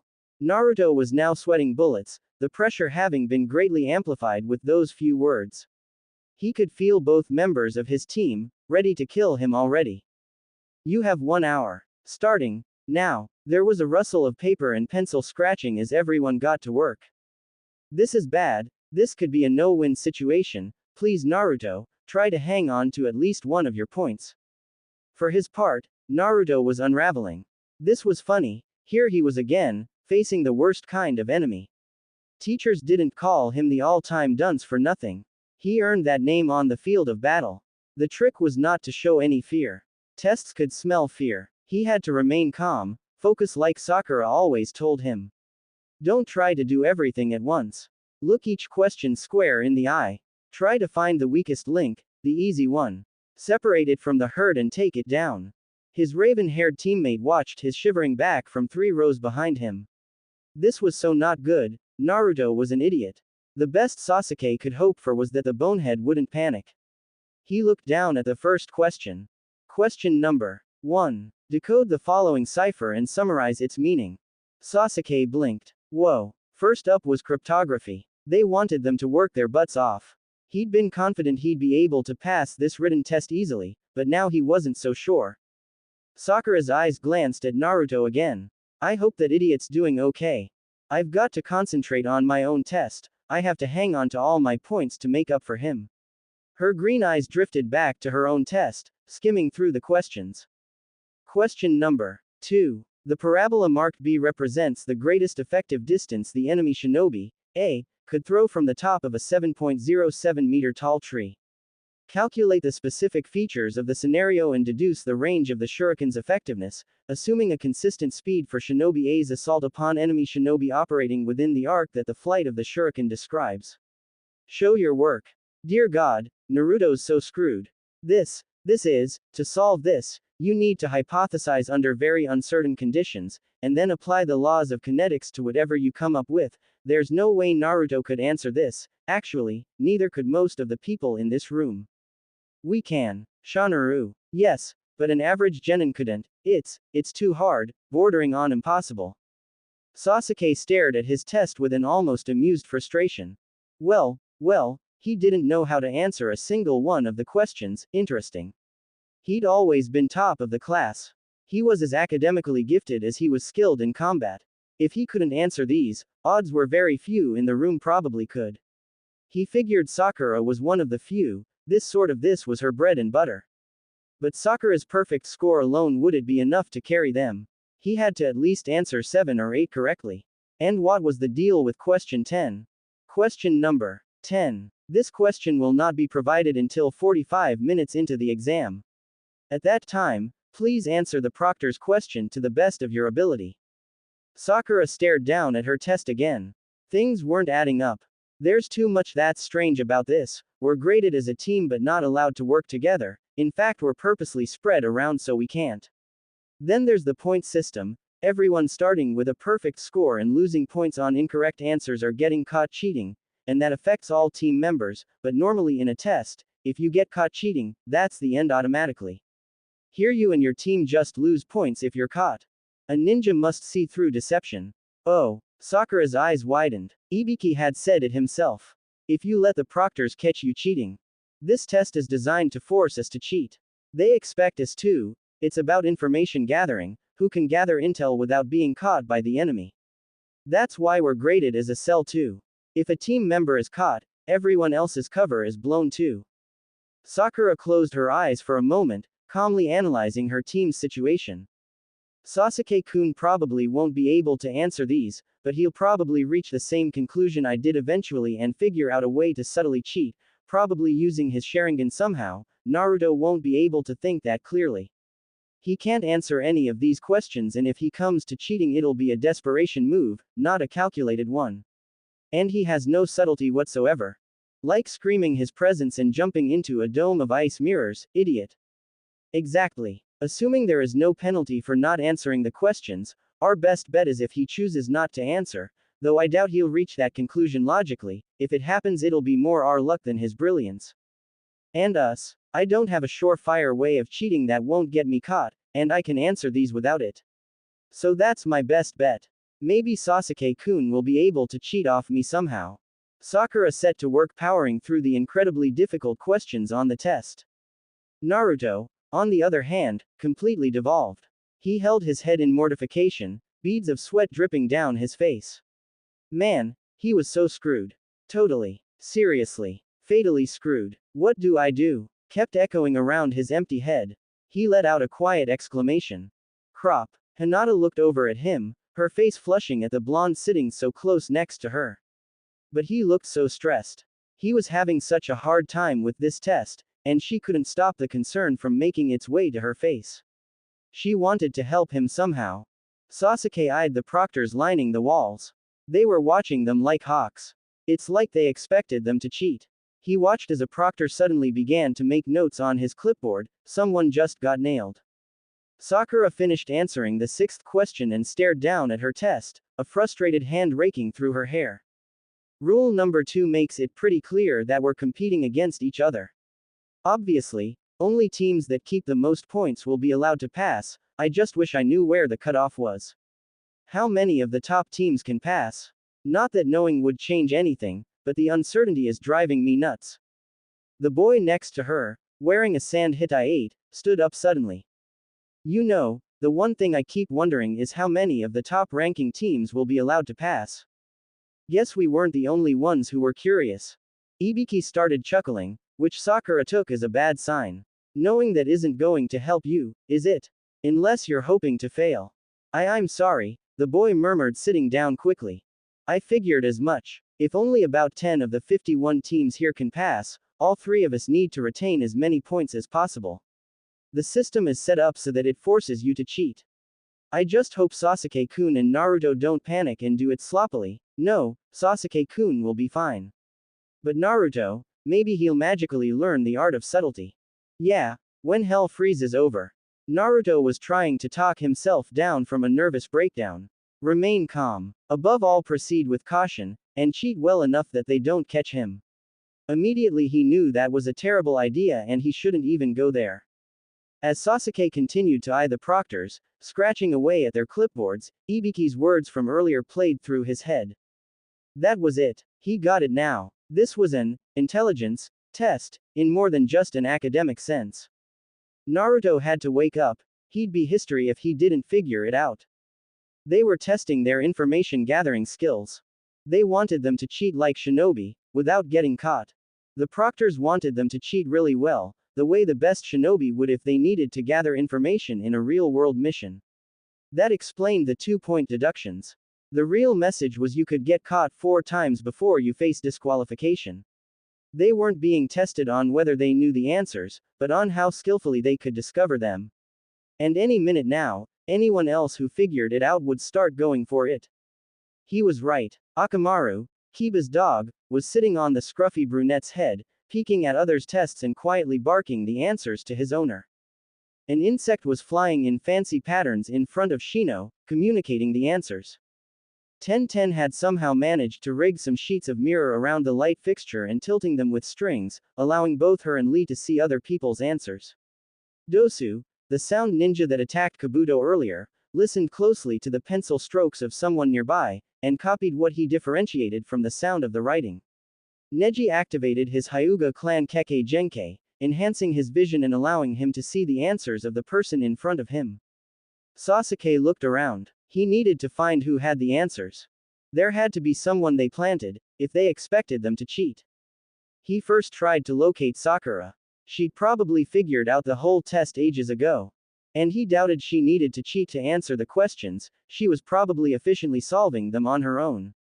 He finally caught sight of her. Her soft pink hair was hard to miss, but the angle wasn't good. She was one row in front of him, very far to his left. He had to lean too much to get a good look at her, and even then the sightline wasn't great. It'd be too obvious he was cheating. Luckily, a guy Sasuke had a much clearer sightline of seemed to be writing answers with relative ease. That was the one he'd use. He'd mimic his ever move with his Sharingan. The sound of the clock ticking was too loud to Naruto. He was running out of time. He had to cheat, he was dead anyways. No sooner had he thought it than a kunai whizzed past his arm, impaling itself in the chest of the boy behind him, who let out a scream of shock. What was that for? The boy demanded. Kotetsu smirked. That's 5 strikes, and you're out. And no way, the boy looked horrified. Take your teammates with you. Out. Now. Dang, one of the boy's teammates muttered as the 3-man cell trudged dejectedly from the room. You're done here. Move it, Kotetsu said, ushering them out. Naruto let out a shaky breath. That was close. No way was he gonna risk cheating now, not alone. And Naruto-kun, you can look at my test, if you want, Hinata offered kindly. Naruto just stared at her blankly. Naruto-kun, please, look at my answers. Hinata tried again, her cheeks scarlet. Naruto blinked in confusion. What was she talking about? Why would Hinata want to help him?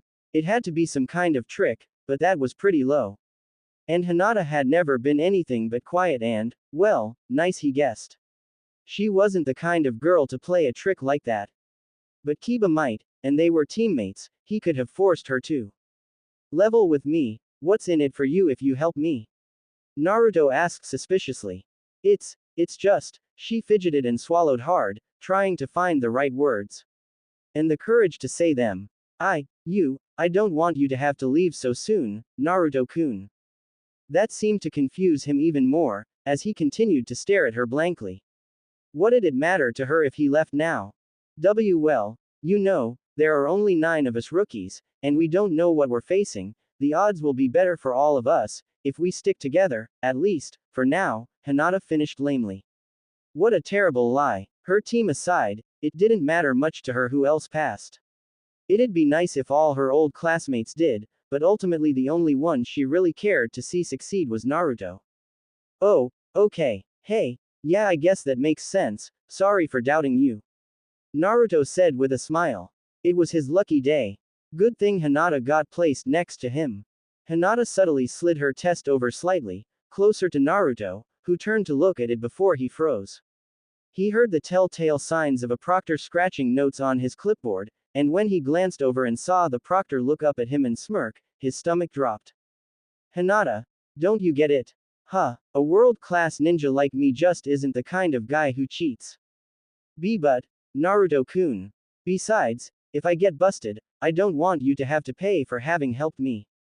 Huh, Hinata tried to keep herself from blushing harder. Naruto was worried about her. Naruto on the other hand felt like he was flatlining. If he got caught doing the crime, Sakura and the bastard would have to do the time. He couldn't afford to mess up here. I'm sorry I bothered you. Hey, no problem, great. She believed him. At least he had his honor while being completely screwed over. They only had half an hour left. At this point, his only hope was the last question. Sakura passed a hand through her hair with a sigh. She finished. She'd answered all 9 of those impossibly hard questions. The only thing left to do was wait for the 10th. She hoped Sasuke was able to find someone to cheat off of. It was weird and made no sense, but a piece of her hoped he'd cheat off her. It would mean that he trusted her enough to have the answers. It would mean she was useful. That she did something to help the team get through this test, that she did something to help him. Sasuke let out a relieved huff. He really hit the jackpot with this guy. He'd been planning to mimic 2 or 3 other people just in case, but he'd been writing nonstop with his first target. It wasn't as ideal as Sakura. She was still his first choice. He knew her, knew how smart she was, and trusted her answers. He had no doubt Sakura would retain her perfect score. This guy meant nothing to him. For all he knew, his answers were dead wrong. He just hoped that since he was writing so much so continuously, the guy must have some sense of what he was saying. Ino had a similar train of thought to Sasuke, and a better sightline to her former friend. There was a reason she'd nicknamed Sakura, Forehead. It had been Ino's version of Smarty Pants. Ino knew for a fact that Sakura was a genius. She had an almost perfect memory and spent most of her time with her nose buried in a book or scroll. She used to play trivia and memory games for fun, back when she let herself have fun. Now that Sakura had stopped writing, it was time to make her move. The Yamanaka clan's signature technique, the mind transfer jutsu. A small part of her did feel bad using it on an unsuspecting Sakura, but she was the one to end their friendship and push her away. Ino had nothing to be sorry for. Mind transfer jutsu. Ino slumped forward as her spirit left her body, entering Sakura's instead. She quickly looked over her test, memorizing her answers. Once she had them all memorized, she'd release the jutsu and answer them on her own test. Then she'd possess Shikamaru and Choji, and fill in their tests for them as well. The proctors continued scratching away, calling out more and more failed applicants. On your feet, number 102. You fail. You too, number 23. You're out. Number 43 and 27, start walking. You all fail. Sakura, now freed from Ino's possession and mostly unaware she'd ever been under it in the first place, bit at her lip. That was 13 cells they'd flunked so far. Some weren't taking their failure gracefully. A Sand Genin slammed his hand down on the desk. Cheated 5 times. Me. What proof do you have? How could you possibly watch so many students at once? The proctor he'd been challenging suddenly vanished, and the next thing anyone knew, the Sand Genin was slammed into the opposite wall. Listen up and listen good. We proctors are the elite. Even in a group as skilled as the one gathered here today, we are by far the best. We miss nothing. You got that, brats? He pressed harder into the boy, easily pinning him hard and high enough his feet didn't touch the floor, and only using one arm. You feel this? Well, I am as skilled as I am powerful. The terrified, flunked, Genin nodded. The proctor released him and the boy scurried out, determined to put as much distance between him and the proctor as possible. Everyone else was too intimidated to contest being flunked after that. Ibiki studied a perfect calm red-haired Sand Genin. Subaku no Gara. That brat was up to something. Whatever it was, he was doing it without batting an eye, perfectly calm in the eye of a hurricane. For a rookie, he was amazing. Kotetsu was also had his focus on an individual candidate. He hadn't been surprised when Sakura's eyes had widened, scanned the room, the board where the rules were written, and then calmly closed her eyes, in thought. He hadn't been surprised when she opened her eyes, gave a small nod, and set to work answering all the questions on the test, without cheating. What he had been surprised about was how quickly she'd figured it out. It took her 7 minutes to put together what this test was really for. She'd been the first to get it. It took her 23 minutes to answer all the questions on the test, ones that were impossibly hard and that even some chunin struggled with. She'd finished long before anyone else. Now she was just sitting there, idly twirling her pencil between her fingers, looking as if the tense environment had no effect on her. He hoped none of her teammates screwed up. He'd be lying if he said he wasn't pulling for her. The Uchiha was fine. Kotetsu had been watching him carefully, and while he knew the boy was cheating, he couldn't catch how. He was sure no other proctors had caught him either. He had to hand it to him. Uchiha Sasuke was skilled. The loud blonde one on the other hand, well, it was easy to see the kid was a basket case. Still, he was gutsy, challenging a whole room of older, more experienced genin like that. And Sakura was just so intelligent and level-headed. He couldn't shake the hope that their team would pass. He wanted to see them in action together as a team. They were all interesting. Excuse me. A Sand Genin in a black cat-like hood with purple face paint stood up and raised his hand. What is it? A proctor asked. I've got to go to the bathroom. Of course. One of the proctors will accompany you. The proctor answered, placing handcuffs on him as a precaution. Why not? The boy answered carelessly, and he was led out of the room. 5 minutes later, Ibiki glanced at the clock. They'd weeded out the worst of the slackers. It was time to move on to the most important question. 45 minutes had passed. It was time. Get ready for the 10th question. He announced to the room. Naruto swallowed hard, cold sweating from his anxiety. Here it comes. He had everything riding on this question. Sasuke looked at Naruto's tensed back. Mr. Big Shot didn't seem to be talking to so large now, he really hoped the doofus didn't mess this up too bad. Their team hadn't been thrown out for cheating, which likely meant that Naruto hadn't cheated, in a way, that was more nerve-wracking, cause God knew the idiot couldn't answer these questions. Sakura's pencil twirled back into writing position. This was just one more mountain to climb, the last for this part of the test. Before we get to the question itself, I'm adding one more rule. He was cut off by the door opening, as the Sand Genin returned from the bathroom, with the proctor in tow. Hey, looks like you're in luck. The time you've spent playing with dolls hasn't been completely wasted. To his credit, the boy kept his face impassive, but Ibiki saw the bead of sweat on his cheek. Don't worry about it. Sit down. When the boy was seated, Ibiki continued. Let me explain. This rule is absolute. Naruto swallowed hard. An absolute rule. Just how much worse could this question be than the others? First, you must choose whether to accept or reject the 10th question. Sasuke's eyes narrowed. Accept or reject? What was this about? Choose. A sand kunoichi with sandy blonde hair in 4 spiky pigtails shouted. What happens if someone doesn't accept the question? If you reject the question and don't even try to answer it, you lose all your points immediately and fail. And both your teammates will fail right along with you. The room erupted in shouts of surprise and complaint. Sakura raised her hand. When Ibiki's eyes fell on her, she asked, then why would anyone choose to reject the question? Her tone was calm, her eyes serious and calculating.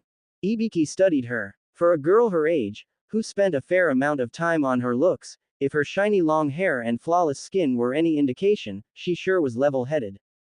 Because of the other rule, Sakura had figured there was a catch. It was why she asked the question in the first place. If you answer the question, and get it wrong, you will never be permitted to apply for the Chunin selection exams again. Not ever. If there had been complaint before, it was nothing to the protest that broke out now. You can't be serious. That's ridiculous. There are ninja here who've sat the Chunin exams more than once already. We know there are. Kiba shouted angrily, pointing an accusing finger. Ibiki chuckled, a sound Sakura had begun to associate with more bad news for them. God, this guy's a sadist. Just your rotten luck. I wasn't making the rules in the past years. I am now. I've been upfront with you. You can take the failing grade now, and try again later. Anyone who has doubts would be smart to reject the 10th question now. Come back and reapply next year, and the year after. Sakura studied the imposing proctor. Talk about a no-win situation. If even one member rejects the question, then all 3 team members fail for the year. If anyone accepts the question and gets wrong, he's stuck at Genin level for the rest of his life. Heads you win, tails we lose. No sane person could make such a choice. Sakura took a deep breath, and willed herself to think clearly. There had to be a trick here, just like there was with the rest of the test. If you reject the question and don't even try to answer it, that means we're supposed to try. Come back and reapply next year, and the year after. If we don't answer this question now, he expects us to keep failing. Next year and the year after, he wants us to accept the question. But the consequence if we get it wrong? Does he even have the power to forever keep us from promotion? Maybe it's Leaf Genin, but he's got no authority in other nations, right? I don't know, it's an international exam, maybe it requires international agreement. Besides, like Kabuto-san's data showed, Konoha sent the most applicants. Taking a test in a foreign nation being proctored by foreign ninja already requires a level of courage and mental fortitude. Maybe he doesn't expect any foreign ninja to get it wrong, maybe it's targeting Leaf Genin. Sakura shook her head. The politics of it didn't matter. And she wasn't inclined to doubt someone as intimidating as Ibiki's level of authority. For now she'd have to proceed under the assumption his threat was accurate. The whole room looked apprehensive, with the exception of Gaara and Sakura. Although the latter was apprehensive, she was just very used to and adept at hiding her anxiety. Naruto was full out trembling. Ready. Then let's begin. Those who choose not to accept should raise their hands. Once their number has been confirmed, they will leave the room. Naruto's teeth clenched. What kind of stupid question could it be? If he got it wrong, He'd be a genin for the rest of his life, not acceptable. But if he rejected the question, Sasuke and Sakura would suffer for his lack of guts. Sakura looked over at Naruto and could see him shaking.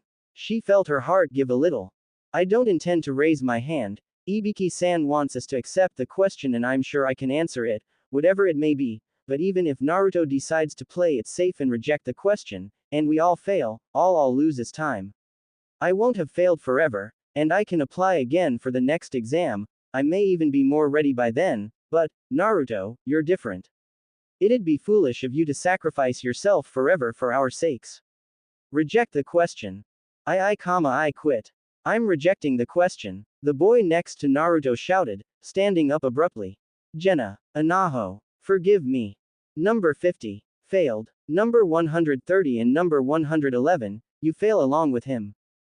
Damn. The three walked out as more people started rejecting the question. In the back of her mind, Sakura registered that most of them were indeed Konoha genin, but she was too focused on Naruto and his obvious mental breakdown to think much about it. Naruto, why don't you raise your hand? I did it. I'm a ninja. It's Uzumaki Naruto. Believe it. I am the cream of the ninja elite. In fact, I'm gonna be the next Hokage. So remember my name. I'll be better than the Hokage, and then all the villagers will have to acknowledge my existence at last. You said it yourself, I never had anyone to rein me in, but that's why if I say or do something stupid, you need to slap some sense into me. He's always going on about Hokage this and Hokage that, like a broken record. You put your trust in me to look out for you, and stop you if you were about to do something stupid. Your dream may be crazy, but I don't want it taken away from you forever. Sakura began to raise her hand, but stopped at the sight of Naruto's shaking hand high in the air. Naruto. He actually. Never underestimate me. He slammed his hand down on the table loudly. I don't quit and I won't run. I'll accept your stupid question. Even if I risk ending up a rookie my whole life, I'll still become Hokage. Even if I can only make it on pure stubbornness, I don't care. I'm not afraid of you. He huffed, glaring at the intimidating proctor. Sasuke smirked. The idiot never even gave Sakura and him a thought, but he certainly did have guts. Good thing too. Because a moron like him needs them. Sakura smiled, unaware that she and Sasuke had just shared the same exact thought. I'll ask you all one last time. This is a decision that could affect the rest of your life. Quit now while you still have the chance. I never go back on my word. That's my ninja way. Naruto answered, smiling confidently. Ibiki scanned the room full of genin. All of them looking resolutely back at him. 78 were still there. That blonde was an entertaining kid. And an interesting one. His outburst dispelled everyone else's doubts along with his own. It was more than he expected, but there was no point dragging it out. Thanks to him, no one else would quit. He glanced at the other proctors who nodded back in agreement. Good call. So, everyone who's still here. There was a collective gulp of tense anticipation as they all awaited the 10th question. You've just passed the first exam. There were mixed reactions of shock, confusion, and mistrust. Naruto was completely confused. Sasuke was shocked. Sakura, however, was having a strange sense of déjà vu. You pass, you guys are the first. Up until now, it was always just dunces who would meekly listen to what I said. A ninja must see through deception. We passed, that was the 10th question, wasn't it? Sakura asked. Off to the side, Kotetsu smirked. She really was quick, that one. And her whole team made it through thanks to the gutsy blonde and his moronic backbone of steel. Ibiki grinned as well. That's correct. Smart kid. Hey, then why did we have to suffer through the other 9 questions? That was a total waste of our time. The sandy-haired Sand Kunoichi shouted. There was no waste. Those questions had a purpose, which they've already served. Such as, the Sand Kunoichi, Tamari, was not one to back down easily. Our goal was to test you skills, at spying. He answered brightly. Our skills at spying, Tamari murmured, caught off guard by his sudden personality change. Woo, we so called it, Shanaru. Remember the rules at the beginning. You pass or fail as part of a 3-man cell. With that rule, I pressured you with the fear that anything you did wrong would bring your teammates down with you. Naruto nodded along sagely. You know, I kind of figured that was it. He didn't notice how Hinata blushed and giggled next to him. Liar. You are so full of it. However, the questions are beyond the level a genin could be expected to handle. So most of you, having reached that same conclusion, only had one way of retaining your points, by cheating. Not us. We beat your test. Not exactly, we sorta failed, given that he was trying to test our information gathering skills, and we didn't gather any information. In other words, we set up the test on the assumption that you'd cheat.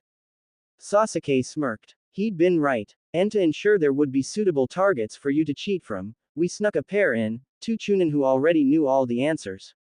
His eyes landed on Sakura, who looked completely unfazed by this whole revelation. They'd snuck the two in figuring no one would be able to answer the questions on their own. They hadn't accounted for her though. It took me forever to figure out who they were, one applicant stated. Oh yeah, me too, another answered. Naruto twitched. He'd had no idea, he had to save face, quick. Ha ha ha, yeah, it was obvious. And idiot could tell. Right Hinata? Right. Hinata stuttered, her cheeks tinting red that Naruto was actually initiating conversation with her, and suppressing a giggle at the obvious lie. Sasuke sighed. That fool, it was obvious he had no idea. Of course anyone who cheated in a clumsy or obvious way failed. Ibiki continued, unwrapping his bandana, to reveal horrifying scarring on the top of his bald head. Because there may be circumstances where being caught in an act of espionage can cost more than just your life. You pay in many ways that can be taken from you little by little, time and time again, when many lives hang in the balance. Sasuke swallowed hard. Burned scars, punctures from where screws were used, long scratch marks, he'd been tortured. Whatever this guy said was coming from life experience. Ibiki retied the bandana. The information you obtain can't be trusted if you can't keep your presence a secret from the enemy. Learn that and learn it well. If you bring back intelligence from a suspect source or a compromised operation, you're doing your enemy's work for them, putting those you serve in danger. That is why we maneuvered you into using your espionage skills to cheat. It was the quickest way of weeding out applicants whose skills aren't yet up to snuff. Like mine, Sakura's eyes dropped to her completed test. Okay. What was the deal with the 10th question? Tamari pressed. Ibiki smiled. The 10th question was the first real test on the exam. Team 7, do you accept this mission? Sakura looked up at Ibiki, the pieces falling into place. You were giving us a mission scenario, and wanted to see if we would accept it or walk away. Confusion rippled across the classroom, while Ibiki's smile widened. Correct again. Sasuke smirked proudly. Of course she was. Once she said it, he started putting the pieces together too. Leave it to Sakura to reach the answer meters faster than anyone else. Wait, what's she mean? Kiba asked, glancing at Sakura. The 10th question was a choice between two options, that were both difficult and dangerous. Those who chose to reject were failed and their friends along with them. Those who chose to accept and couldn't answer the question, lost any chance of ever trying again. It was a nasty no-win set of options. Ibiki explained. So why did I present them? Let's assume you all make the rank of Chunin. You are assigned to steal a vital enemy document, knowing nothing about the skills, deployment, or military preparedness of your foe. You may have to cross a territory that's been heavily mined and set with traps. Now, do you accept your mission? Or do you reject it rather than place your own life or the lives of your companions in jeopardy? Could a Chunin get away with only taking on the safe jobs? Ibiki's eyes swept around the room, seeing the dawning understanding taking root in everyone's faces. Of course not, he continued. No matter how dangerous the risk, there will always be missions you cannot decline. A ninja must demonstrate valor that inspires those around him, helping all to overcome their fear. His eyes landed on Naruto. This is the talent we value most in the commander of a Chunin cell. Those who can't gamble with their own fate, who would trade today's certain risk for tomorrow's uncertain future, never taking the chance before them, are weakling who make only weak, easy decisions. In my opinion, they don't belong in the ranks of Chunin at all. Sakura's eyes dropped down to her test, though she showed no other signs of internal strife, her mind was raging. That's me he's talking about, I was going to raise my hand.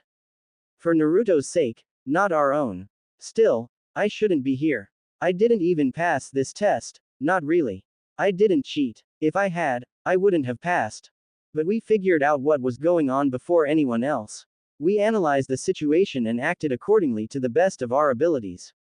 And we never lost our cool either. That counts for something, damn it. She took a deep breath. Her internal self made good points. Besides, she'd always taken risks. Treating her mother herself was a risk, becoming a ninja while being solely responsible for her mother's health was a risk, coming here had been a risk. I know, trial by fire, I was wrong this time. Now I know. I'll just have to work on it and do better, but grasping something mentally was always easier than emotionally, and though she looked up with determination, her doubts still lingered. By choosing to accept, you answered the almost insoluble 10th question correctly. If you keep that spirit, you can probably conquer all of the many doubts and difficulties you'll face. You've passed the first hurdle. Part 1 of the Chunin selection exam is now concluded. I'll pray you fight the good fight. Yeah, you do that. Go pray. Naruto cheered, thrilled at having actually passed the paper exam. Ibiki chuckled. He truly was an entertaining kid. There was suddenly a crash of broken glass and a whirl of black cloth as the window shattered. Two kunai pinned the black cloth to the ceiling, revealing a banner that said, "Newly arrived Second Chief Examining Officer Mitarashi Anko." A woman stood in front of it boldly. She had a curvaceous figure and plum-colored hair clipped in a spiky ponytail. None of you have are in any position to celebrate. I am the second exam proctor, Mitarashi Anko. Time's a wastin' people. Let's go. Follow me. She barked. She seems melodramatic, unhinged, insane. I was gonna go with intense, she kind of reminds me of Naruto. Can't you sense the mood in here? Ibiki sighed. She looked over the room. 78 are still here. Ibiki, you passed 26 teams. Obviously, you went too easy on them. This year, we have applicants of exceptional caliber. Ibiki answered evenly. Yeah, right. I'll cut down the number by half before the next test is done. By half. That means there'll be only 13 teams left, and that we've only got a 50% chance of clearing the next round. Ooh, I'm getting excited just thinking about it. I'll explain in detail as soon as we move to our next location, so follow me. As applicants started pushing up from their chairs, Sakura glanced at the time. It was already 5:15 p.m. Soon, there wouldn't be much daylight left. If they were starting a test this late, it was probably going to be a multi-day thing.